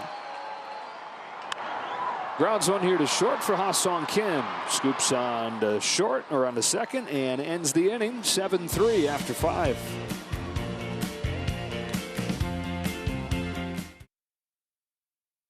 Net LA is brought to you by Carl's Jr. The Spicy Western Bacon Cheeseburger is back for a limited time. And by your Southern California Ford dealers, where the action comes alive.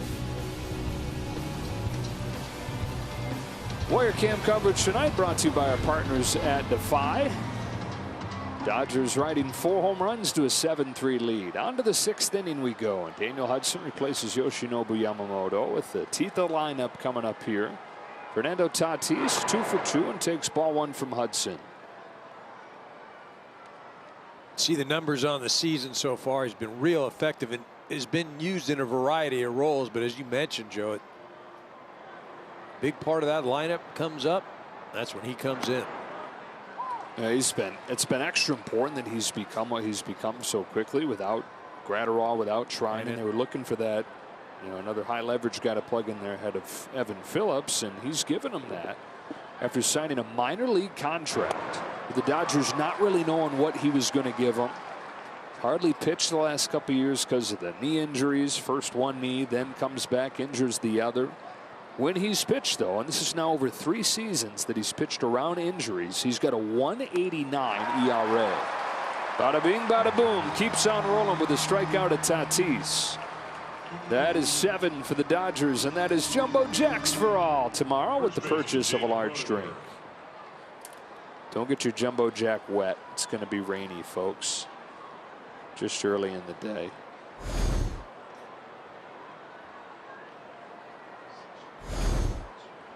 Jake Cronenworth.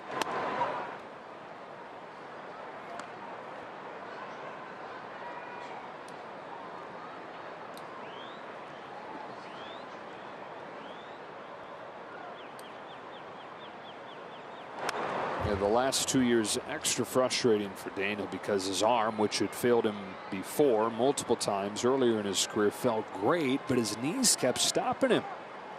And the knees almost stopped him for good.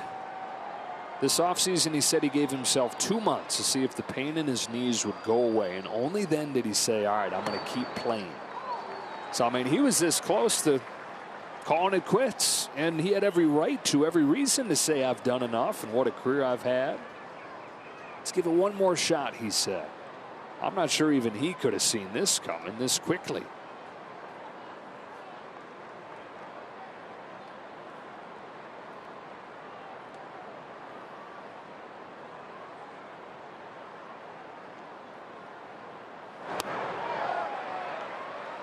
Two and two. I remember last year calling the game where he was on the mound and the knee just buckled, and just felt so bad for him because, as you mentioned, all the work and you're pulling for him. Say the Dodgers didn't know what they were going to get coming back physically, but you knew that he was going to bust his what. High fly ball, deep right field. Hernandez going back at the wall, off the top of the wall and gone. Jake Cronenworth hits his 3rd home run. Padres get their 3rd home run of the night, the 7th of the game between the two teams.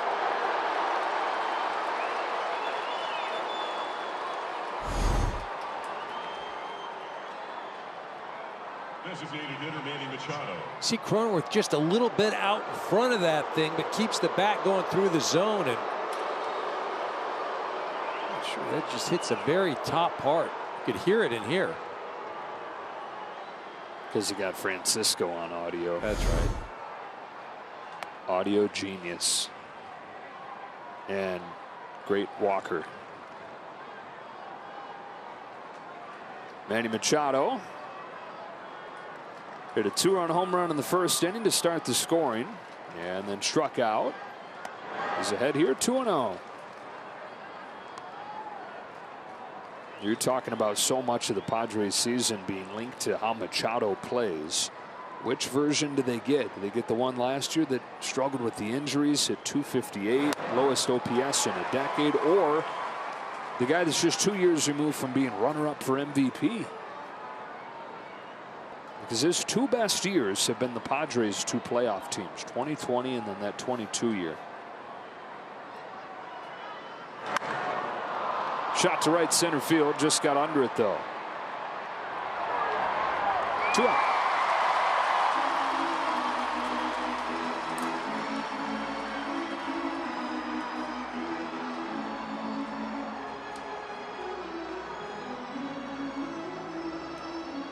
Left fielder, Jurickson Profar. For Jurickson Profar.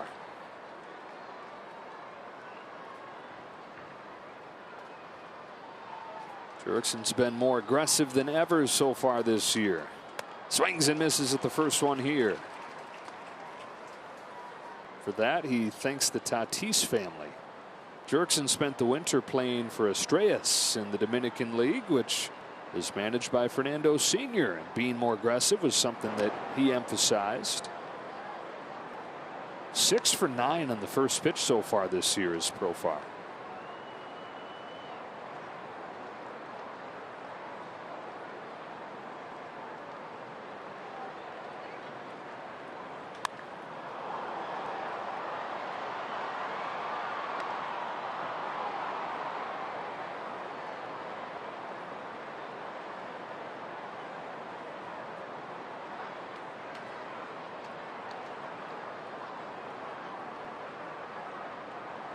One, 2 from Hudson is outside.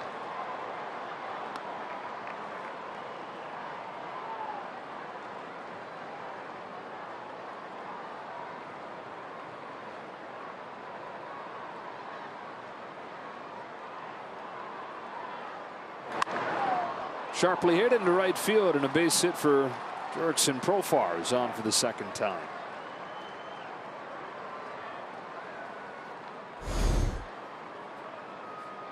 Ball just gets too much of the play. They've been pounding Profar in. This thing just gets middle. I mean, this feels like the Dodgers are just, romping them tonight. But we got a 3-run ball game right now. And tonight where the ball is jumping. Oh. Just ask Kim, who clobbered his second home run of the year. First pitch that he saw tonight from Yamamoto. 2 home runs in 2 games in Korea between these teams. 7 of them tonight.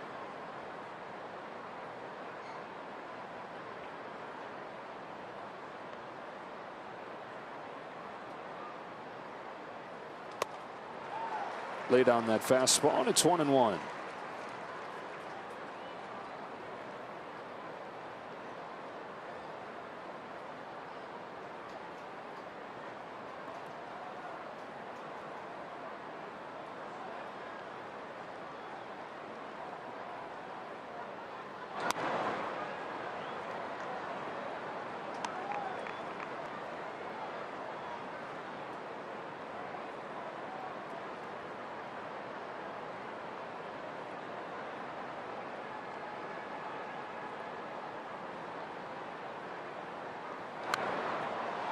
Challenge him. Count evens 2-2.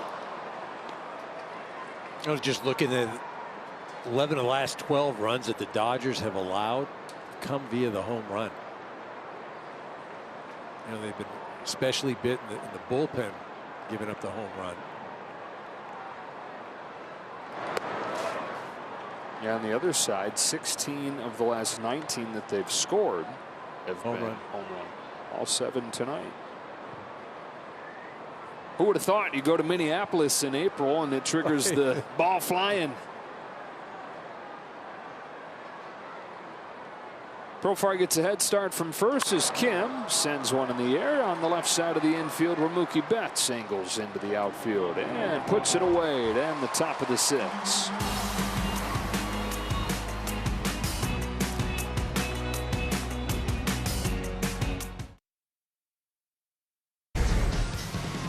Inside the Box Score brought to you by your Lexus dealers. The Dodgers have cranked 4 home runs in this game. Ohtani, Muncy, Betts, and then Teoscar Hernandez.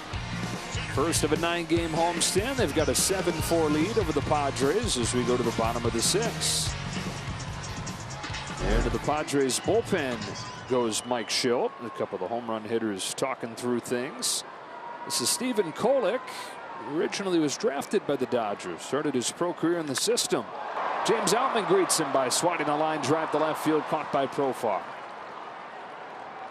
To Kolek, drafted by the Dodgers out of Texas A&M. Then he went to Seattle. They traded him to the Padres. And here just shy of his 27th birthday, making his major league debut this year.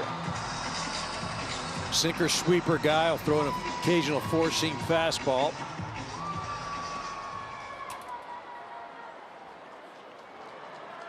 I mean, this is where the Padres, for me, going to be interesting. You know, what do they do?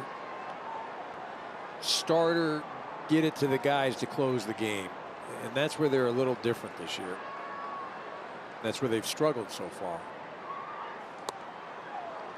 Yeah, that bullpen almost entirely new, or at least different roles, because of course you have Josh Hader going to Houston, so they got Suarez down there still, but he's installed as the closer. And everything between, to your point, right, the rotation and Suarez, you got new faces. Taylor down on strikes for the 3rd time.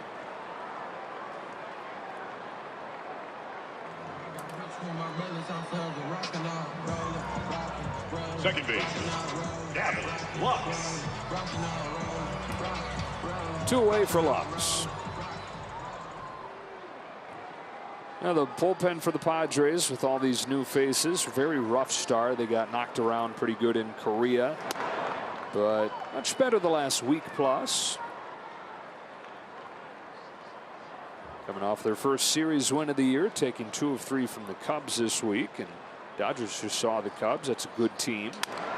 It's a broken bat roller to second. Xander Bogaerts finish off a 1-2-3-6 for Kolek.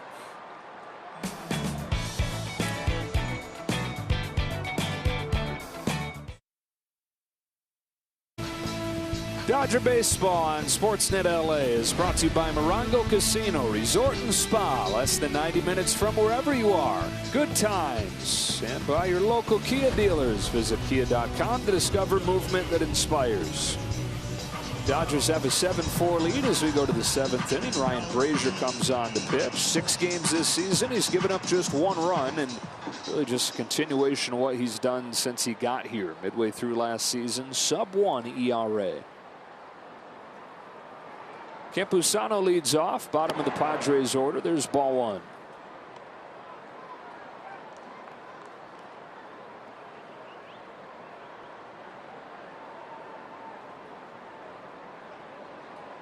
Campusano 0 for 2 tonight.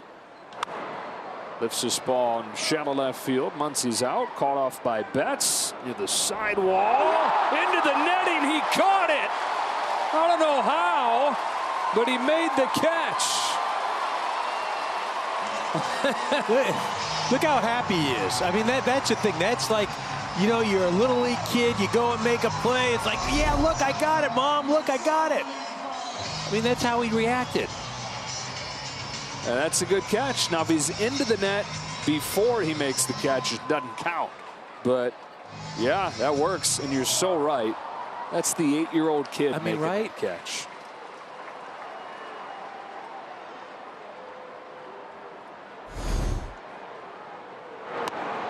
That's an extra snack after the game at the snack bar, right? The Little League days. He says he treats himself to a milkshake when things go really well, so I think he's getting a milkshake for that.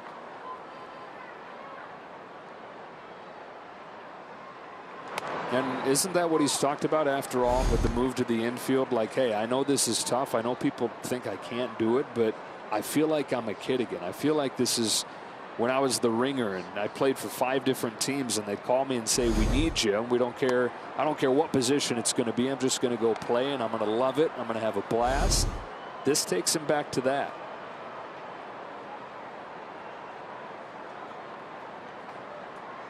And the guy in the Mookie jersey's got a lifetime of a memory there.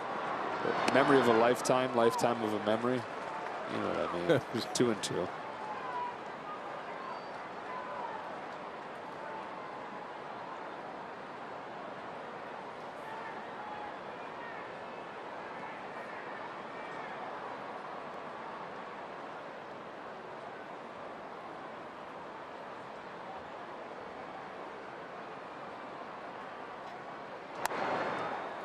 When Mookie was very first into baseball, he was the littlest kid and didn't make the team, and so his mom put together a team of all the outcasts, the kids that nobody else wanted, and they weren't any good, but Mookie was the star player as Merrill takes the walk. And so it was that stage early on in baseball where innings could go on forever and ever and ever until you hit the mercy rule within an inning, and Mom yelled, "Mookie, we need an out bad." So he fielded a ground ball at short, sprinted across the diamond, dove to first, and tagged the bag before the kid got there. Took it into his own hands.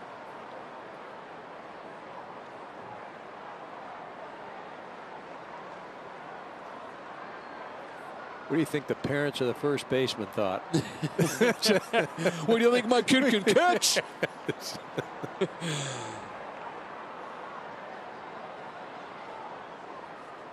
One on, one out for Wade. Down the middle with a strike. Tyler Wade's 0 for 2 today. He's 3 for 5 in Seoul, getting his chance here with Machado still DHing, but he's 3 for 25 since.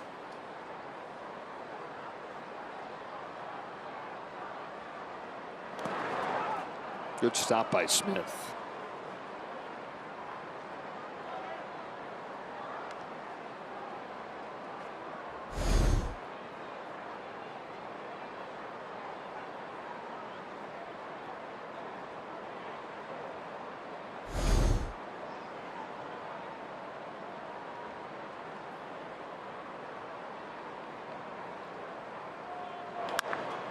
Base hit, right center field. Hernandez hustles over to cut it off. Wade throws on the brakes, and there you go again, EK. All these good things going for the Dodgers tonight. You blink, and you got the tying run coming up for the Padres. And you turn the lineup over on top of that. Again, not really a bad pitch.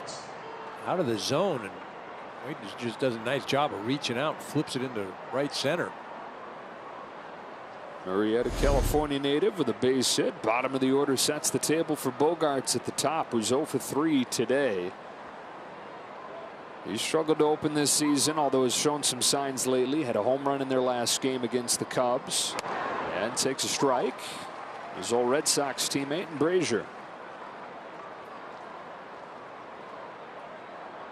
Brazier looking for a ground ball right here. Have this Dodger infield turn 2 and get out of this thing.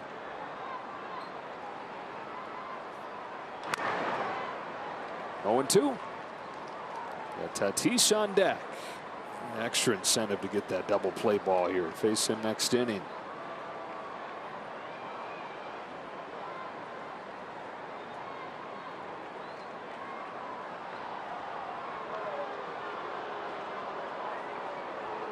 Merrill at third, Wade at first. 0-2.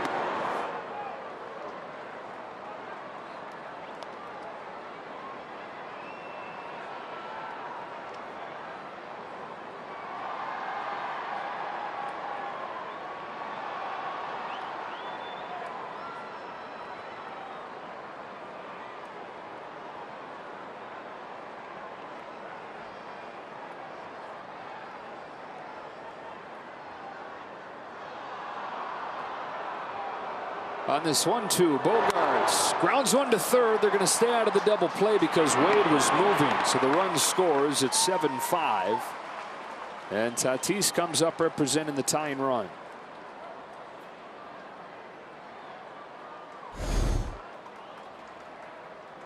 Right fielder number 23, Fernando Tatis. Once he thought about it, but again, you've got the lead. You're just trying to get outs in this situation.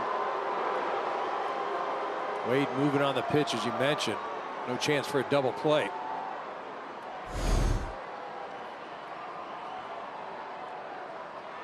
Tatis 2 out of 3. Takes inside for a ball. That 8-0 deficit the Padres erased on Monday in a 9-8 win. It was Tatis with a go-ahead home run to cap off the comeback. One of his team leading 4 this year. On a 1-0, he takes ball 2.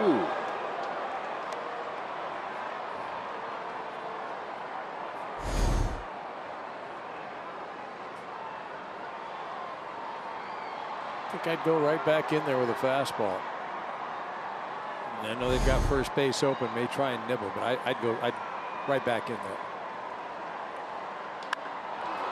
Lifted to left center field. Taylor on the move at the wall, and it's tied. Fernando Tatis Jr. hits a 2-run home run, and it's 7-7. 4 home runs apiece. Dodgers and Padres in a slugfest.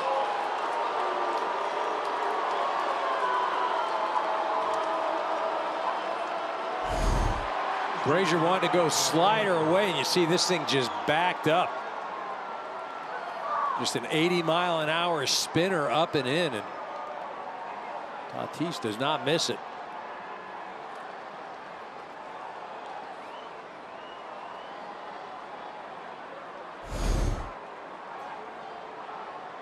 Brazier, who had given up just 1 run over the first 15 games, has given up 3 here in the 7th, and we are tied. Strike on Jake Cronenworth. Now, this is something the Padres are starting to sense a bit of an identity around. The ability to come back, these big innings like you were talking about. 2 things that were severely lacking last year. They fell down early. It was just about finished a year ago.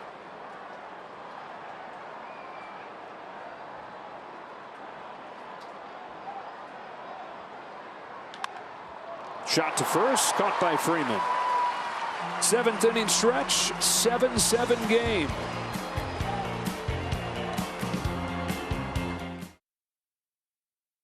LA is brought to you by Nissan. At Nissan, we make cars that thrill. Experience the thrill for yourself today and shop NissanUSA.com. 7-7 in the 7th inning. Dodgers and Padres have each hit 4 home runs in this game. Yuki Matsui comes on to pitch for San Diego. Here in his first season in the big leagues, he's pitched in 8 games and given up just 1 run. Even though he's only struck out 2, that's not necessarily what you look for when you put together a bullpen, but even without the Ks, he's gotten the outs. Top of the order he'll face, hesitates and throws. Strike 1 to Betts. Well, I noticed one thing on that resume is he has not given up a home run yet. This is not the game you want to pitch in, and I'd love to see a big 1 on that. Betts has 1 already tonight. 1 ball, 1 strike. 1 tonight, 6 this year to lead the team. Yeah, it's as if these managers are looking down their lists of pitchers available saying, who can possibly maybe keep the ball in here? Because nobody's been able to figure that part out tonight.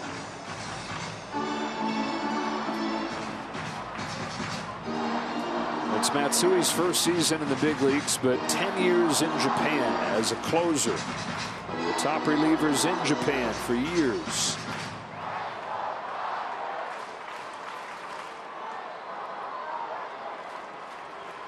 His 1-1 to Mookie Betts.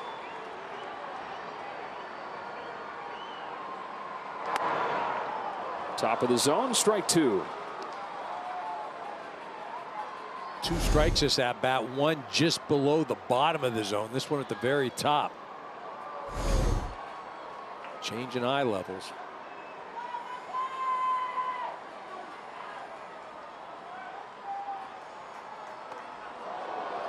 He buzzed him inside, and the count evens.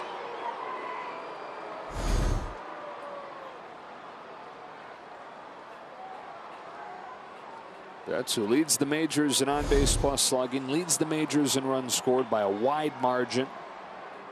Leading off this 7th in a tie game. And chasing strike 3.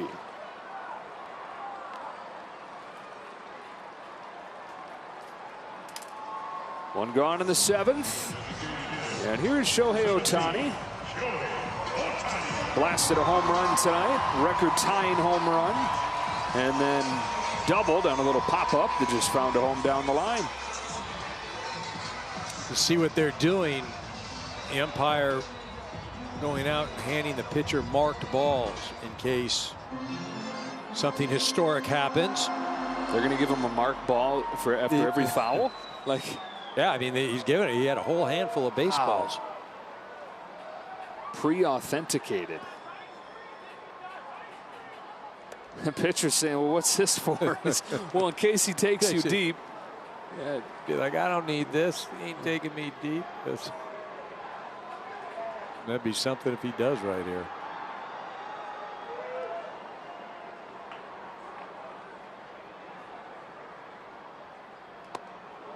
Al Downing, the day of giving up Hank Aaron's record-setting home run, one of the people from the front office in Atlanta told him, hey, when Hank hits his record-setting home run tonight, we're going to stop the game. We just want to let you know that. And Al's like, geez. The 1-1, Ohtani takes ball 2.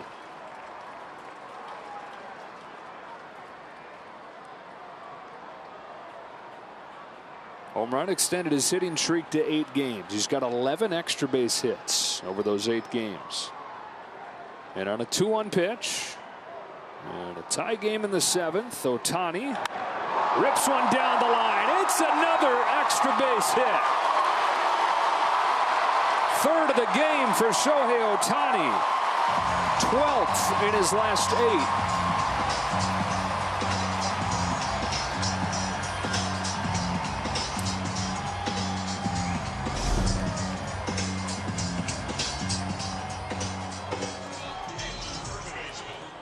Matsui had been living on the edges of the plate. This one goes down the middle, and Ohtani does not miss it. He's turning on the jets right there just in case Tatis comes up with it cleanly, but he doesn't. Yeah, Tatis has a cannon out there. But Ohtani, those long strides, moves quickly. Go ahead run in scoring position. Freddie Freeman grounds one along first, foul. Freddie's 1 for 3 today. He again this season has excelled with runners in scoring position. Another year, another version of clutch Freddie Freeman. 360 over the last decade with men in scoring position.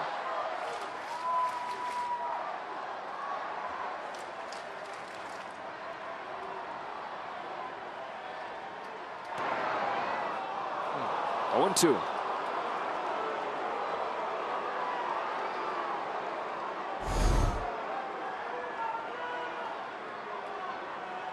Pitch wasn't received very well, but see it caught a bit in the lower part of the plate.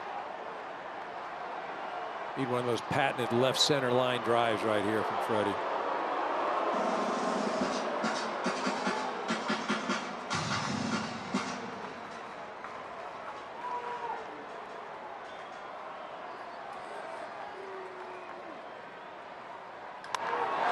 In the air to right field, Tatis coming on, gets there, 2 out.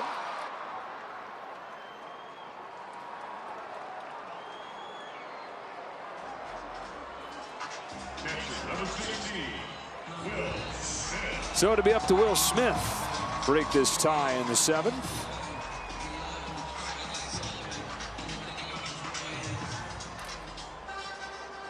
Go for 3 so far today. Still 389 on the season.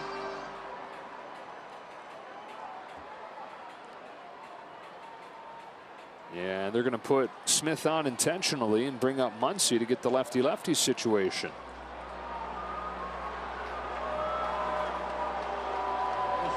Ruben Niebla go out for a visit. And of course, if you're Muncy, you understand it. You're going lefty-lefty, but he's also the kind of guy who's going to say, okay, you're going to walk a guy in front of me. Now, he had a great spring, too, against left-handed pitching. He was trying to show Doc that do not ever hit for me.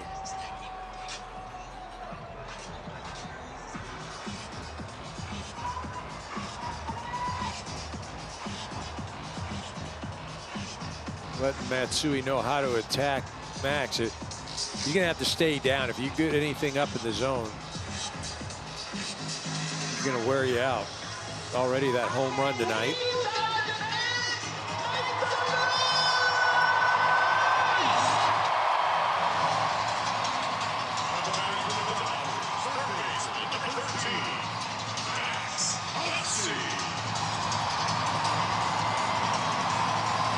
He's homered in back-to-back games. 3 of them total this year. Settle for much less than a home run here. Ohtani at second, the go-ahead run. First pitch from Matsui. Muncy takes a strike.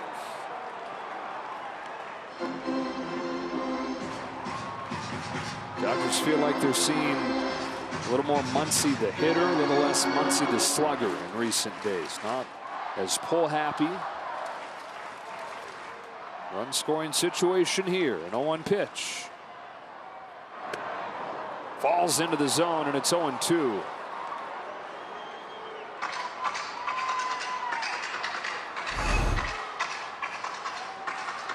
This is where if you're Max right now, you're just kind of spreading out and trying to use your hands and flipping the ball to the outfield.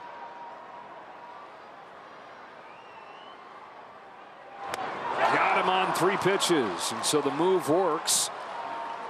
They walk Smith and strike out Muncy.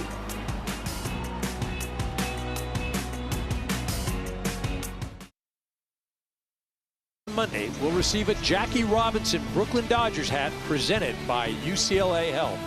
For tickets, visit Dodgers.com/promotions. Joe Kelly comes on for the 8th inning. Dodgers and Padres tied at 7.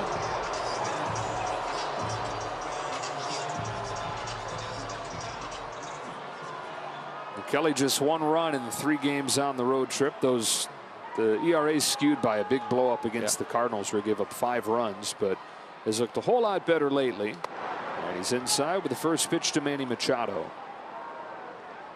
Power against power matchup to open this 8th inning. Machado flexed that power in the first inning with a 2-run home run. If you happen to just be joining us, that's what this game has been. A bunch of home runs. 4 for the Padres, 4 for the Dodgers.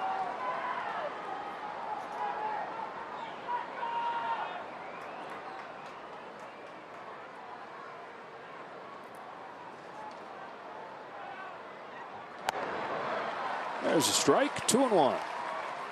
You have any sense early on? Is the ball carrying more this year? Is it feel any different, or too early to tell for you? Korea, it was not at all. Well, we're not playing any games, right? Okay. I mean, but I don't know. I'm watching balls to right field. This is a fair ball. It's a tough play and a heck of a play by Max Muncy. Do it, Munch. Giving Machado a little bit of his own medicine at the hot corner there. Yeah, just stateside, I think it's jumped pretty good. What about you? No, I'm right there with you. See Max coming in. Nice job with the footwork and making a good, strong throw. Yeah, some of the balls, for me, it's when I see opposite field home runs go the way they go on swings. That's when I mean, I don't know. Again, it's early. But the way that it's jumping, and it's not even warm yet. Well, like we said, back to Minnesota, I mean, it was not nice there, and the ball was still jumping out of the park. You had Will Smith's a few days ago that was to the opposite field on a cold night that got out. Nothing in 2 on Profar. Teoscar Hernandez tonight, opposite field home run. Not that these guys are incapable of doing that, but to your point, you see them stacking up, across the league. Yeah. It's always interesting to look like a month in, compare the April to previous Aprils.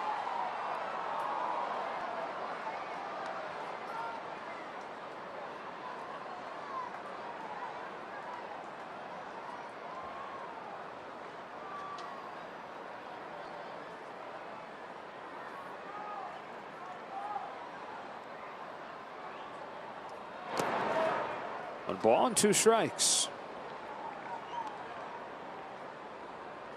These 8 home runs tonight between the 2 teams combined. That's tied for the most in a game at Dodger Stadium in the last 4 years.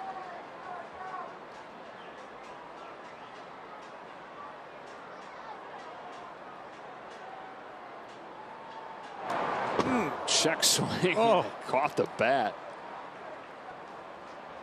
That's that one as a hitter, you're committed. Then you're thinking this ball might smoke me. Look at this. I'm going. Oh, no. Look at the eyes probably closed.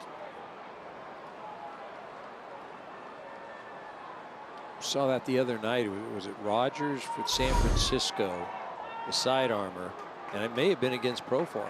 Graham Pauley. Oh, Graham Paul. Okay, yeah. Sent him back to AAA for his efforts. Swung, and the ball smoked him. Right? Yeah. That was going around from smartphone to smartphone in the Dodger traveling parties. Team was in Chicago when that happened. Yeah, boy, that's a similar movement to him. Gets a swing and a miss, almost hits him in the leg. Yeah, I mean, that thing almost had shin written all over it. I mean, look at this pitch. And it's 93. 93, you strike out swinging, and you're an inch away from breaking a kneecap. Other than that, it was a lot of fun. So you want to be a hitter. Ha-Sung Kim tied at 7 here in the 8th inning. Strike one. Same movement, broke it off the barrel. Kim homered, first pitch that he saw from Yamamoto. He's twice popped up since then. Home run was his second this year. Average, though, down at 241. And he's down in the count 0-2.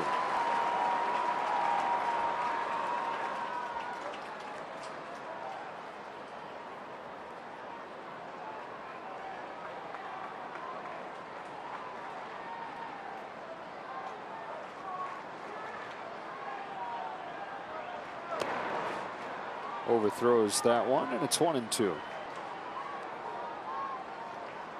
I mean, there's just nothing fun about having to hit off of Joe Kelly. As hard as he throws, the movement on the pitches, the fact that he could dot one right on the corner or throw one right at you, it just. Wow. Right, I mean, there's your corner. Devilish. He's a beaut.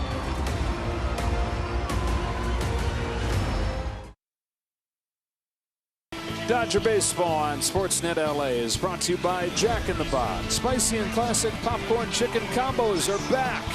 Sauce and load them for $1 more at Jack in the Box. We're in the bottom of the 8th inning in what has been home run derby tonight. 8 home runs, 4 apiece. Wandy Peralta, the left-hander, has reverse splits, but still he comes on to face the lefty killer, Teoscar Hernandez. And Teoscar flies the first one that he sees to right center field. Tatis to the wall with just enough room. Tried to move to 9 for 10 with 3 home runs on the first pitch.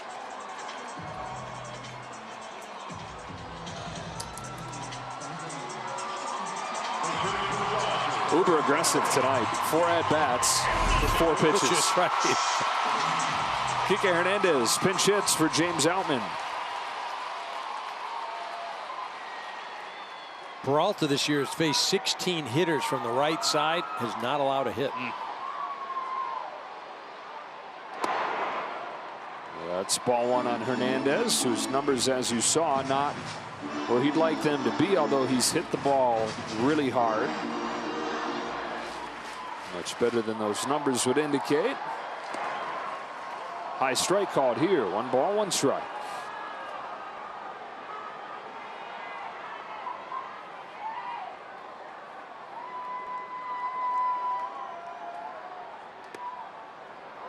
One and two. Just kind of an awkward delivery that Peralta has. Looks like it'd be tough to pick up. Well, you see the body and everything is taking him right towards the right-handed hitter, so it might be tough to pick up the arm angle, pick up the ball,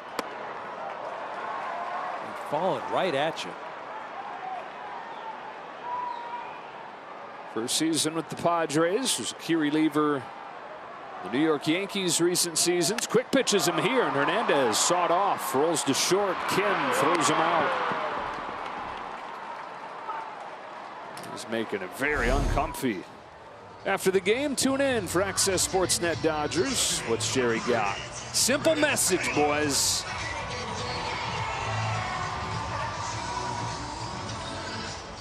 I made him crack. Taylor.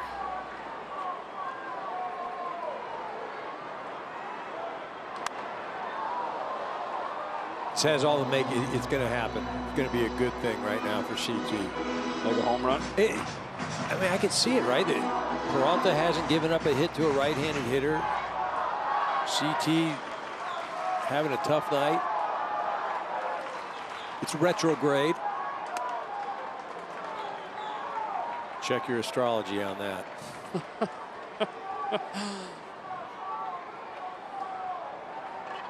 I did need guidance for what reference to reference, so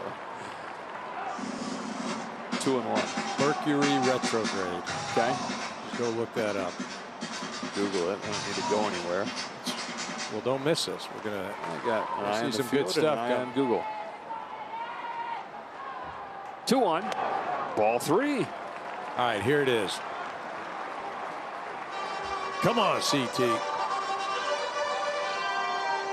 Wow, it'll be peak chaos, I'm told.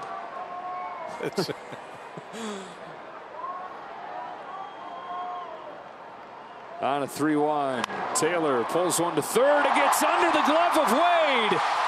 Mercury retrograde.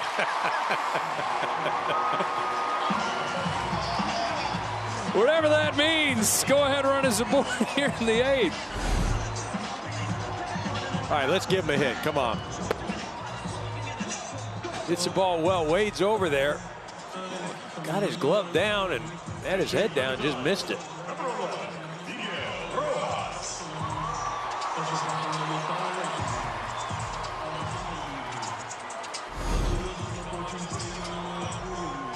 So Taylor's aboard. Rojas coming to the plate to pinch hit for Gavin Lux. Dave Roberts unloading his bench here, sending up the right-handed hitters. With Hernandez and Rojas.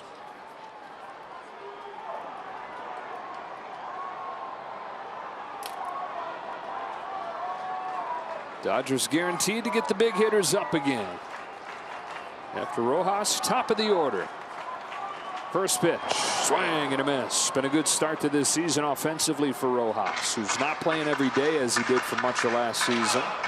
This is more the role the Dodgers envisioned for him, and they got him from Miami. Play occasionally. Flies this ball to right center field, and the folks in attendance tonight have been trained to figure that every fly ball is going to turn into a home run. You don't blame them. That one's caught by Tatis, and this game goes to the 9th.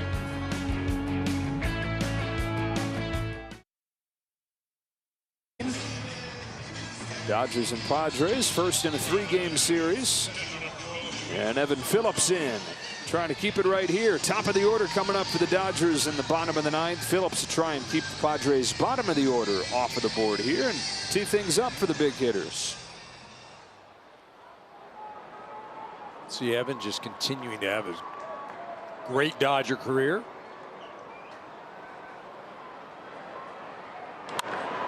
Luis Campusano slashes the first pitch foul. Some defensive changes with the pinch hitters that we just saw. Kike Hernandez stays in, plays center field. Rojas now at short, and Betts moves over to second. That's the other thing we were talking about, the role they anticipated for Rojas when they got him, defensive replacement. Shore things up, and tight games late. It's part of the deal. Ball and a strike on Campusano. Luis is 0 for 3. Average to 300.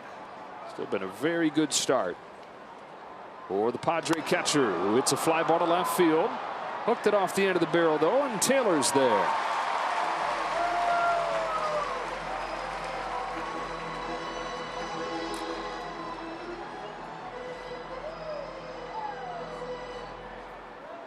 Center fielder number 3, Jackson Merrill. 1 away, 9th inning. Jackson Merrill to the plate. You mentioned Phillips being one of the best relievers last 2+ years. The best with a 1.59 for a guy who had a 7 ERA when they signed him. I mean, you look at him, you look at Brazier, right? Both guys basically been given up on by their organizations, and then coming here and just turning their careers around. Broken bat flare, base hit left field for Merrill.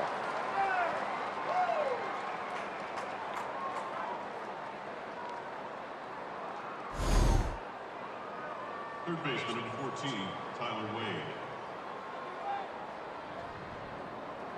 Gets in above the label, but it's strong enough to fist it out there.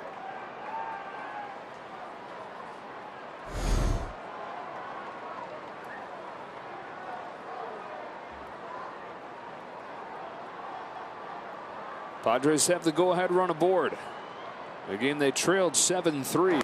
Nine-hitter Tyler Wade takes ball one. Dodgers thinking bunt might be coming here. They've got Muncy way in on the grass at third. And keep your eye on Merrill. A couple stolen bases. Yep. 15 of them in the minors last year. Conservative lead. Wade takes ball two.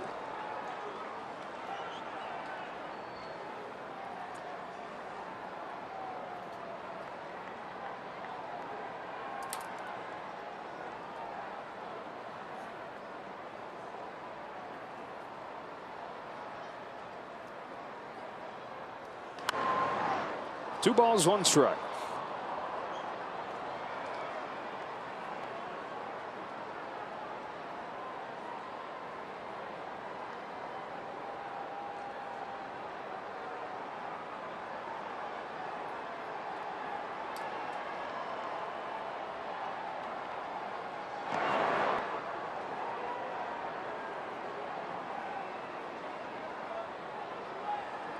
Robert Suarez getting ready in the Padres bullpen, getting warm for Betts, Ohtani, and Freeman. What more could you want in the bottom of the ninth, and those three guys coming up.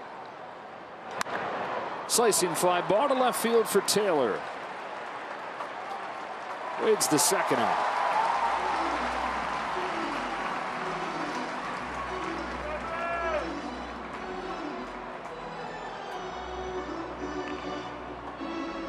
Biggest batter of the evening right here. You got to retire him because you do not want to face the guy looming on deck. Yeah. That was the thing in the seventh inning for Brazier we were talking about. He'd love the double play ball with Bogarts in that situation, so you didn't have to face Tatis. They stayed out of the double play, and Tatis tied it with a homer right after. A fastball for a strike on Bogarts. Better to face Tatis tomorrow. Yeah, right. 3 out of 4 tonight with his 11th career home run in this ballpark.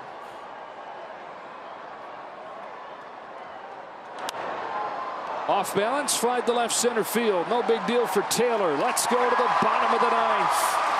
Mookie Betts, Shohei Ohtani, Freddie Freeman coming up looking for the win.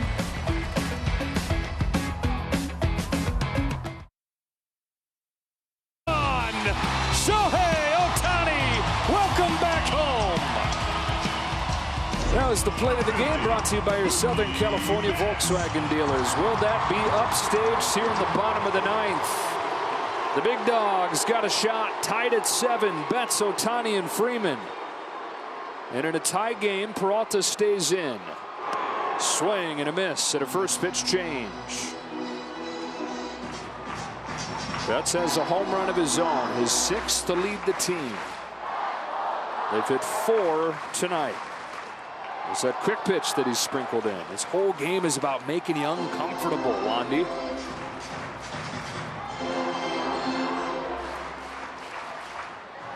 Crowd making him feel the same. He'll cover his ear to hear the pitch count. 2-1 on Betts.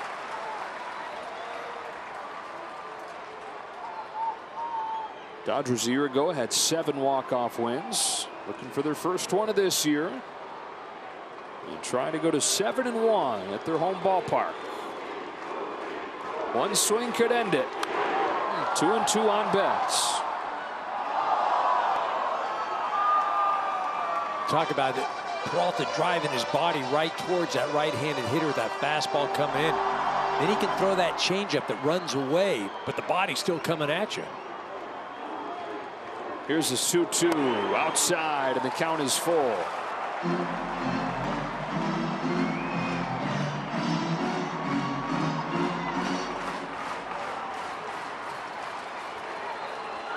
Betts leads off the ninth and pops it up.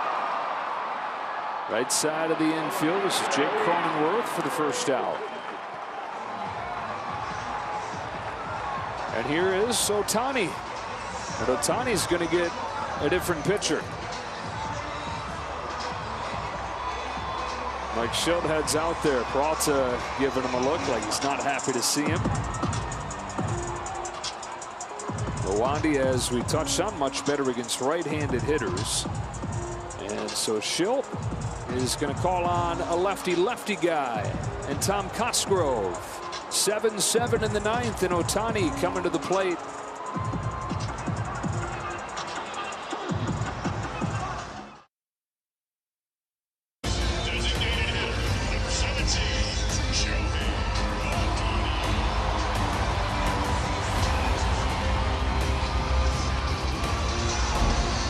Four bombs tonight. Do they have a fifth? Shohei Ohtani in a 7-7 game. One gone in the ninth inning. Tom Cosgrove on to face him. He faced him in both games in Korea and induced groundouts both times. First pitch. Sweeps to the inside corner.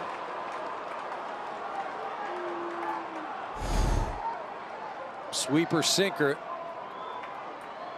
Left-handed hitters this year have 2 home runs off of Cosgrove. Ohtani to right center field. Merrill is there.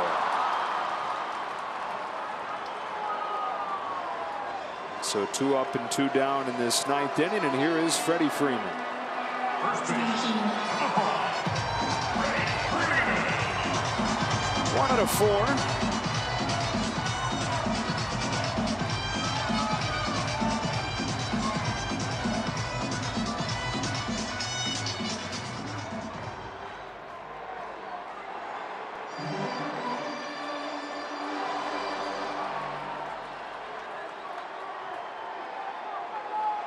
Cosgrove deals. Freeman swings and misses. Strike 1.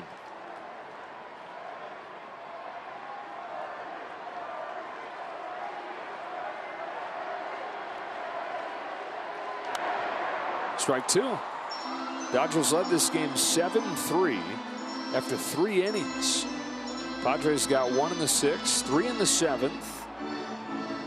Dodgers silent since the 1 in the 1st, 4 in the 2nd, 2 in the 3rd. Got him on 3 pitches. And how about Tom Cosgrove coming on and getting Shohei Ohtani and Freddie Freeman like that?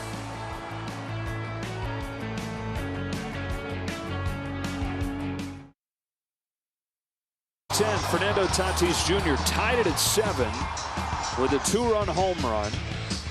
And he's up there to start the 10th inning. Padres playing extra innings for the first time this year. And they've got the guys they want coming up. Free runner at second is going to be Xander Bogaerts, Tatis, Cronenworth, and Machado. Due up against Ryan Yarbrough, who's been so valuable for this team early on this season, giving him length. In fact, the only guy who's pitched more innings prior to tonight, because Yamamoto has passed him, but coming into this series, the only guy that's pitched more innings than Yarbrough is Glasnow. Right, you talk about just the so many different ways that he can be used.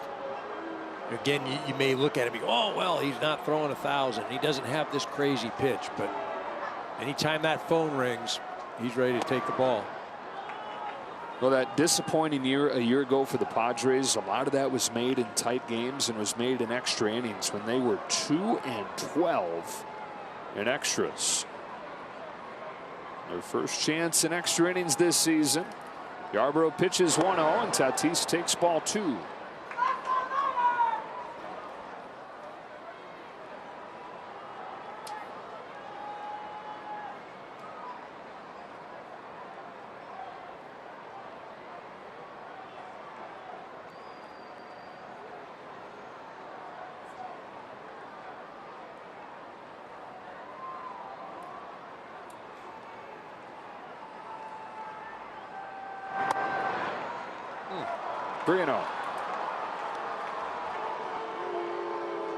Dodgers in the bottom of the 10th. They're going to have Smith, Muncy, and Teoscar. Freddie Freeman will be the runner at second. See what kind of load they've got to carry. Tatis takes strike 1.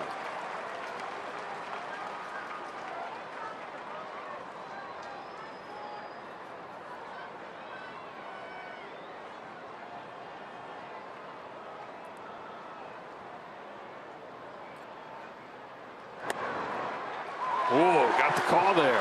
Come on back.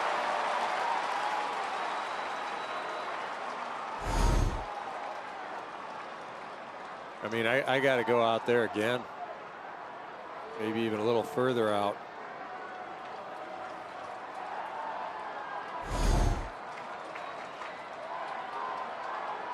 Three-two pitch from Ryan Yarbrough.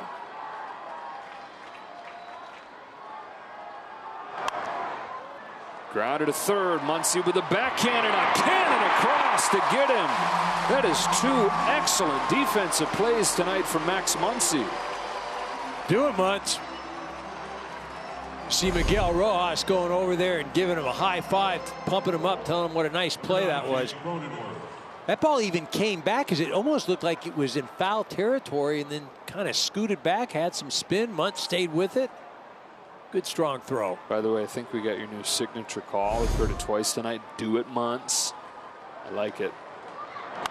People are going to start asking you to add that to your signature. Can you put do it, Muntz on there? Hey, I'm all for it if he keeps playing like that. Hitting some home runs. Shoot. He's done that too tonight. Hitter's Cronenworth. Ground ball to second. Betts is there. 2 out. To third goes Bogaerts. Extra innings, EK, it always feels like that one run is going to be a given. If you can somehow keep that one run from scoring. So you're putting a guy out at second base and you're having this part of the lineup, Yarbrough on the mound. I mean, what do you think? You're thinking like, okay, I hope I get out of there just giving up one run. Yeah. I mean, he's one pitch away from putting a 0 up and giving these Dodgers a chance to win.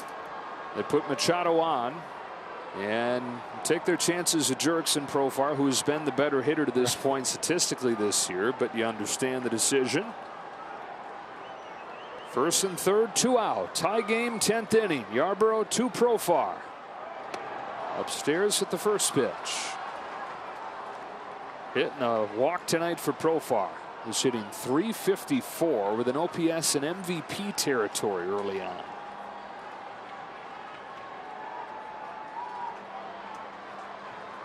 The 1-0 pitch. Ball 2. After Profar, it's Kim.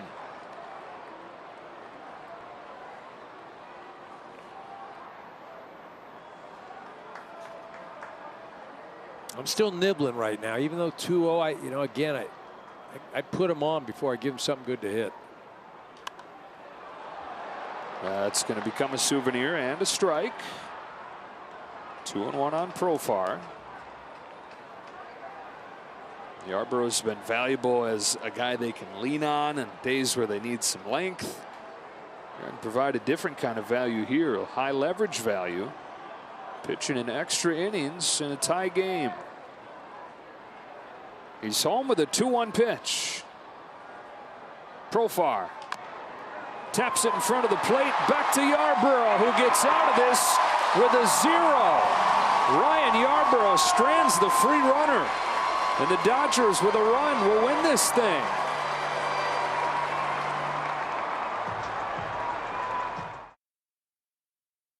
But really hard to do, strand that free runner at second, especially when you're dealing with the guys that he was dealing with. The teeth of that Padres lineup, but he gets out of it unscathed. And he set the Dodgers up beautifully with a chance to win this game. They've got Smith, Muncy, and Hernandez coming up. Enyel De Los Santos, the pitcher for the Padres. Big, imposing right-hander that's been tough so far. They got a real live arm. Fastball, four-seamer, running up there 96, 97 miles an hour. Likes the slider, the changeup as well. Really a contrast to what the Dodgers just put out there in Ryan Yarbrough. Ryan Yarbrough, man, did he do a job. Freeman the winning run at second, and Will Smith, who is 8 for 14 with runners in scoring position this year.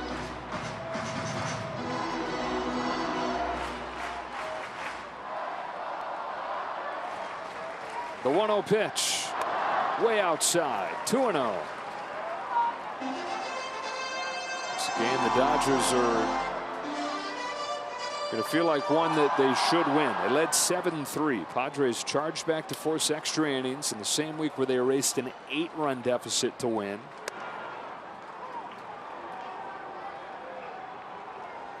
All would be forgiven if the Dodgers could get one here.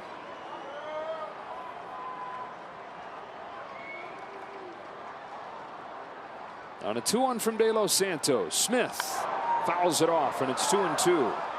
Second game of the series is tomorrow. Hour earlier, 6:10. Gavin Stone for LA, Matt Waldron for San Diego. And it wraps up the Sunday Night Baseball. James Paxton and Yu Darvish, 4:10 LA time. Here's the 2-2. In the dirt, big stop there by Campusano.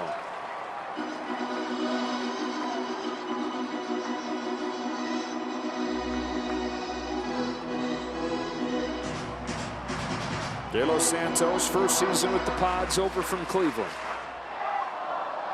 Here in the 10th, fires a payoff, and Smith golfs one to deep center field, sending Merrill back. Shy of the track, makes the catch. Freeman heads for third. He will get there. Winning run 90 feet away.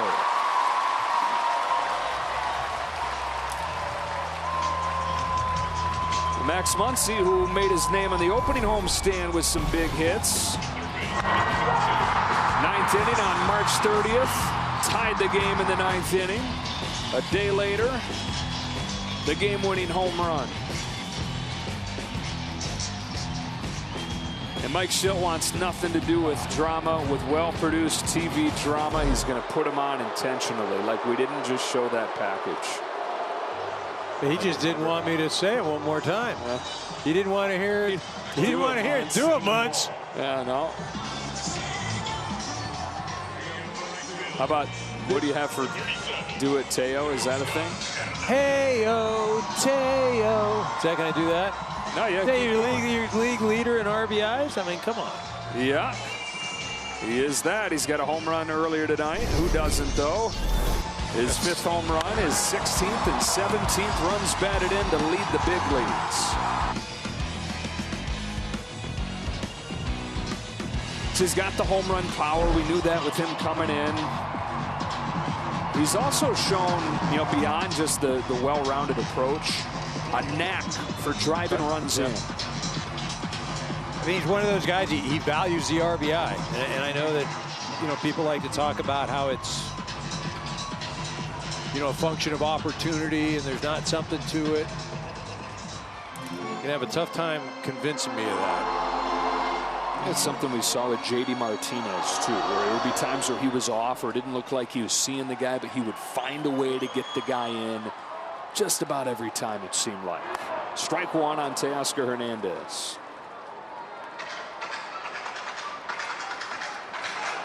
Kike Hernandez on deck.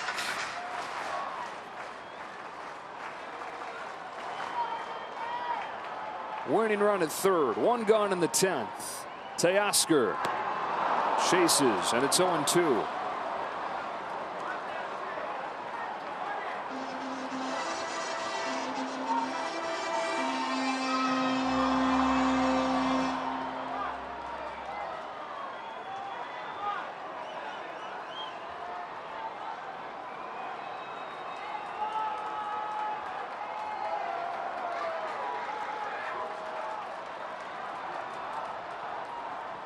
Here it is. Hernandez takes strike 3. And De Los Santos has his sights set on exactly what Yarbrough did in the top of this inning. You attack Teoscar all with sliders. That one backed up a little bit. Still got a good part of the zone there. Mike Schilt's going to make a change. 3 hitters faced by De Los Santos. And now he's going to bring his closer in.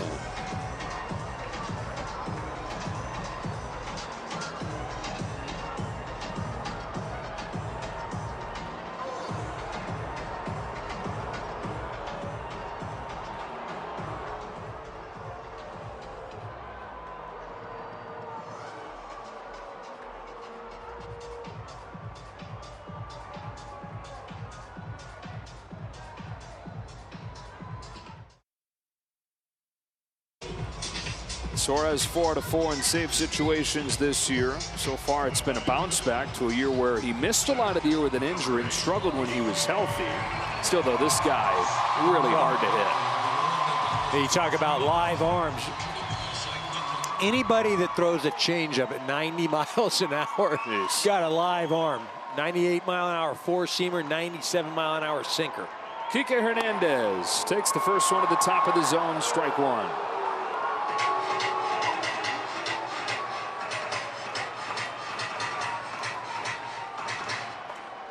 Suarez has thrown a wild pitch this year. Freeman down at third, the winning run. The 0-1 pitch. Fly ball down the line. Tatis over into the net. Not quite. And is in pain.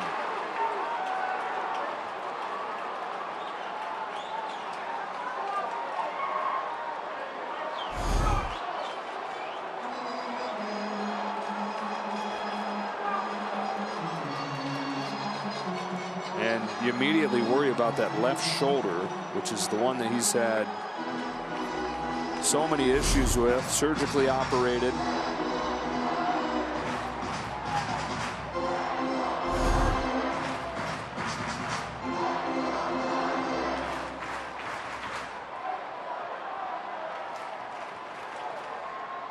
Hernandez in an 0-2 hole.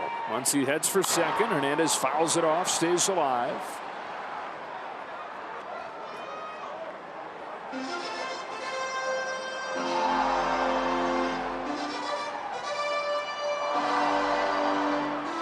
Kike came off of the bench in the 8th. Pinch hit for James Outman, grounded out. Has his hands full here. An 0-2 from Suarez again. And a fly ball to center field. Merrill settles under it, and both teams fail to score. In the 10th, on to the 11th, still 7-7. 3 innings per outing. Vesia is going to come on here, tied at 7 in the 11th. Looking to right the ship is Alex Vesia's last 2 outings, both against the Twins. Not what he had wanted. Home run in each of those. Again, this guy, you know, he's one of those guys that when he's on, he's unhittable. And I mean, he's had some dominant times for the Dodgers. But just looking to see that consistency. Zokar's the free runner out there. When it's been a problem, it's been the walks. 6 and 6 2/3 so far. It's Ha-Seong Kim to start the 11th, and a strike from Vesia with that fastball to the top of the zone where he likes to use it. Kim 1 for 4, one of the 4 home runs for the Padres. Both teams have hit 4 tonight. Dodgers got all theirs early. All 7 runs came over the first 3 innings. They've gone 2 for 25 at the plate since that early explosion. Padres used the home runs to get back into the game, tying it with 1 in the 6th and 3 in the 7th. Dives to the knees, 1-2.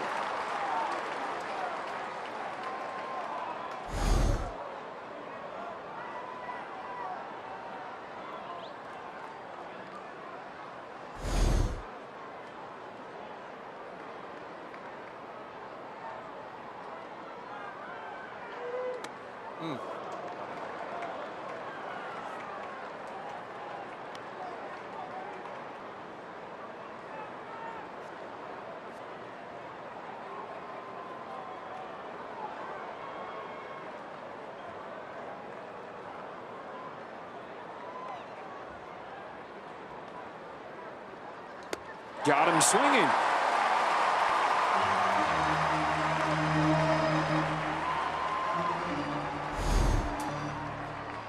Blows the fastball by him. Now you look at the velocity, 93 miles an hour, but we know he's got a ton of life on that pitch. Kim just can't catch up, talking to himself. He's used that fastball more than ever before. Almost 80% of his pitches so far this year have been the fastball, even though the velocity's been down on it. Just hasn't really had the feel for his slider or his changeup. He said he's been tweaking mechanics and messing with grips, trying to find something that feels a little bit better. She hasn't quite had it so far this year. She knows that's a hard way to live when you're only 93. As good as that fastball works, hard way to live, just 80% fastballs.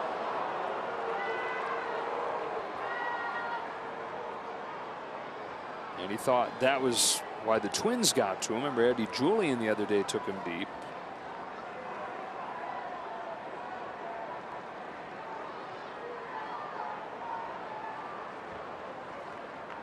This 1-0 to Luis Campusano is caught on and missed. 94, but the swings are telling you it's got good life. Well, we've talked about it before. Just, you know, the velocity can be the same, but movement, how it ticks up.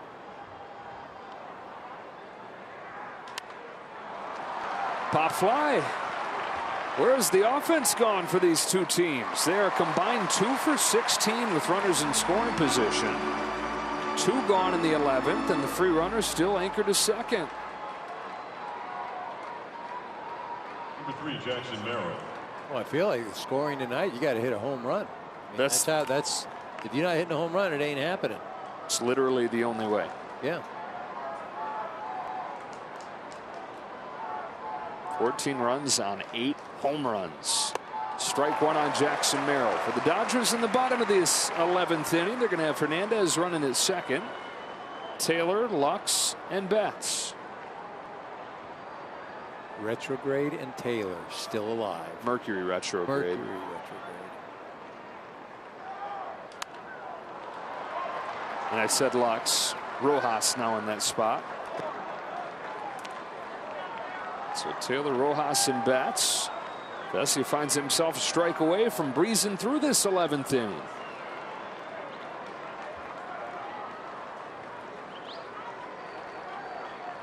Facing the rookie here in Jackson Merrill, 20 years old, 1 for 3 tonight.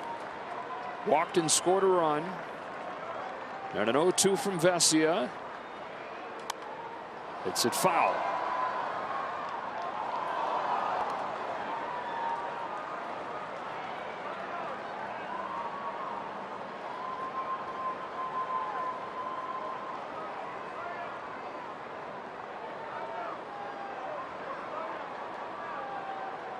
Another 0-2 pitch. Shot to the left side, a base hit, and the Padres will break through. 2 outs, 2 strikes in the 11th inning. It's the 20-year-old Jackson Merrill to score Jose Azocar.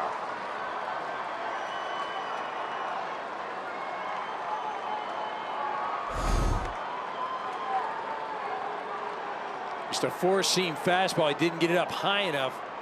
0-2 pitch that caught too much of the plate.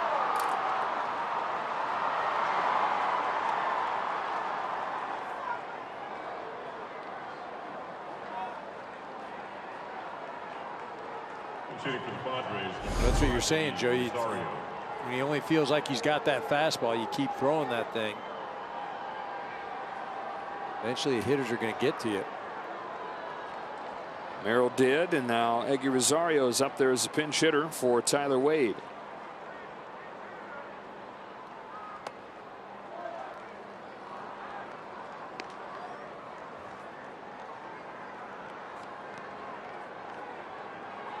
Spot duty this season for Rosario.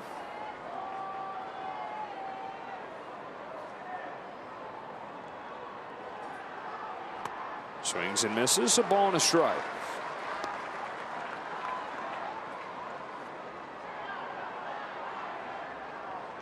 In that limited time, he's out of the small frame, gone deep a couple times.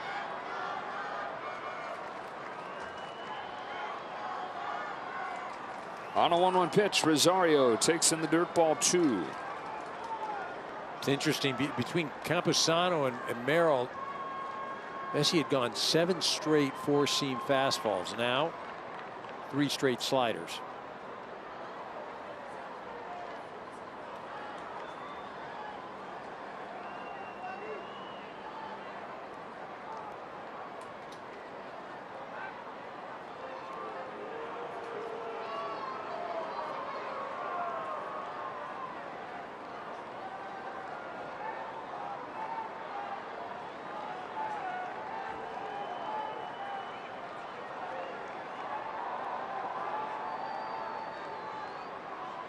The 2-1 pitch. Way up there. Rojas wants it. He'll have it, and he'll have a bat ready for the bottom of the 11th inning. Padres get a run. They lead 8-7.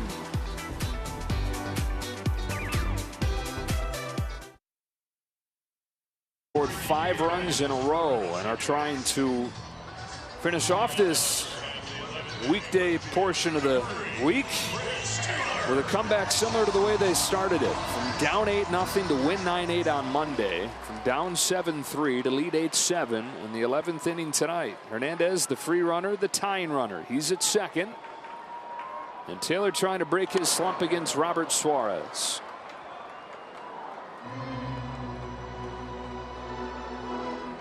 The 0 for 4 so far tonight. Taylor now 1 for 31 on the year.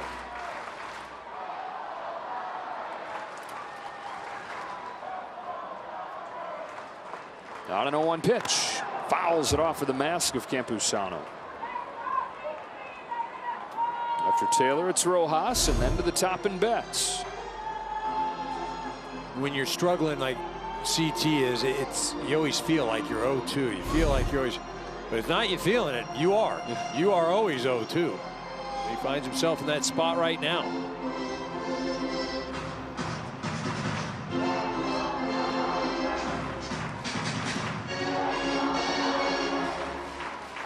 Yeah, that's the 3rd time in his 5 at-bats that he's been 0-2.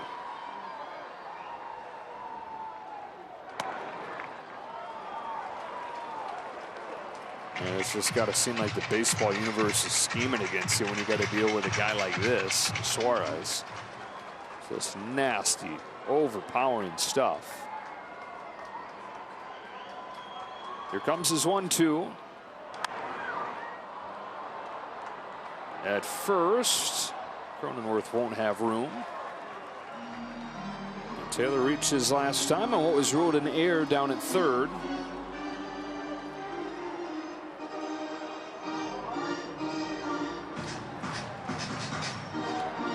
Still got a strike, you still got a chance. As long as you got a chance, something good can still happen.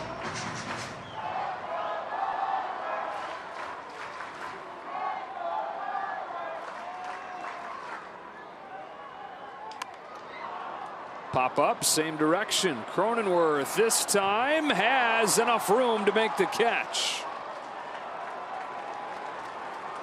Well, I've seen both nets strength tested tonight. He had Mookie Betts go make a catch on the other side. Tatis and Cronenworth have both gone into the netting on the first base side. I mean, really a heads-up play, not only catching it, but then having the wherewithal to know to throw it to 3rd just to make sure there was no tag up. So Hernandez stays at 2nd. Rojas to the plate.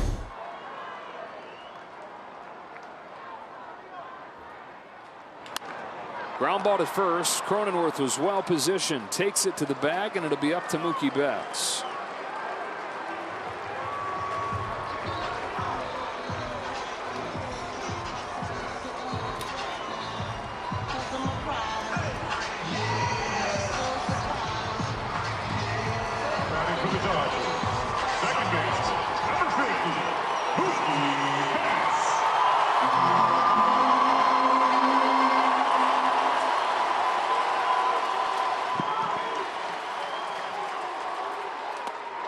One ball, no strikes.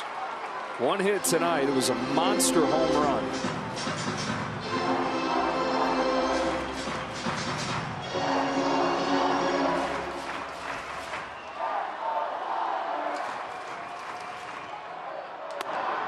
Lays off 2-0.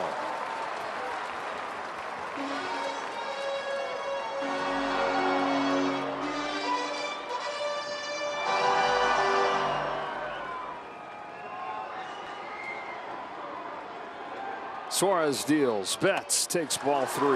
Shohei Ohtani on deck.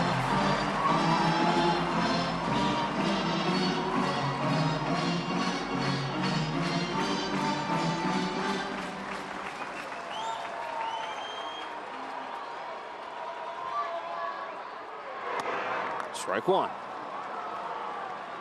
One of Mookie's biggest swings last year was against the Padres, with the Dodgers down to their last out against the Padres closer. Homered against Josh Hader. Can he do it to their new closer, Suarez? A 3-1 pitch. Cracked in the air to center field, but just missed it. And the Padres come back from 7-3 to win it 8-7.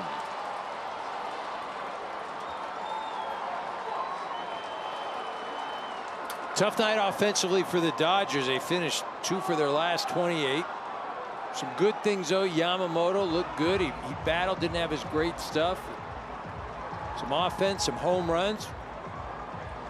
Come back and do it again tomorrow night. Now, they had 4 home runs over the first 3 innings. They don't score again. And 8-7 the final score. The Padres get to 500. The Dodgers lose back-to-back games for the first time in 2024. Barry Karros, Kirsten Watson, and the rest of our crew. Joe Davis saying so long from Dodger Stadium. We'll talk to you in Game 2 tomorrow. For now, stay tuned. It's Access Sportsnet Dodgers.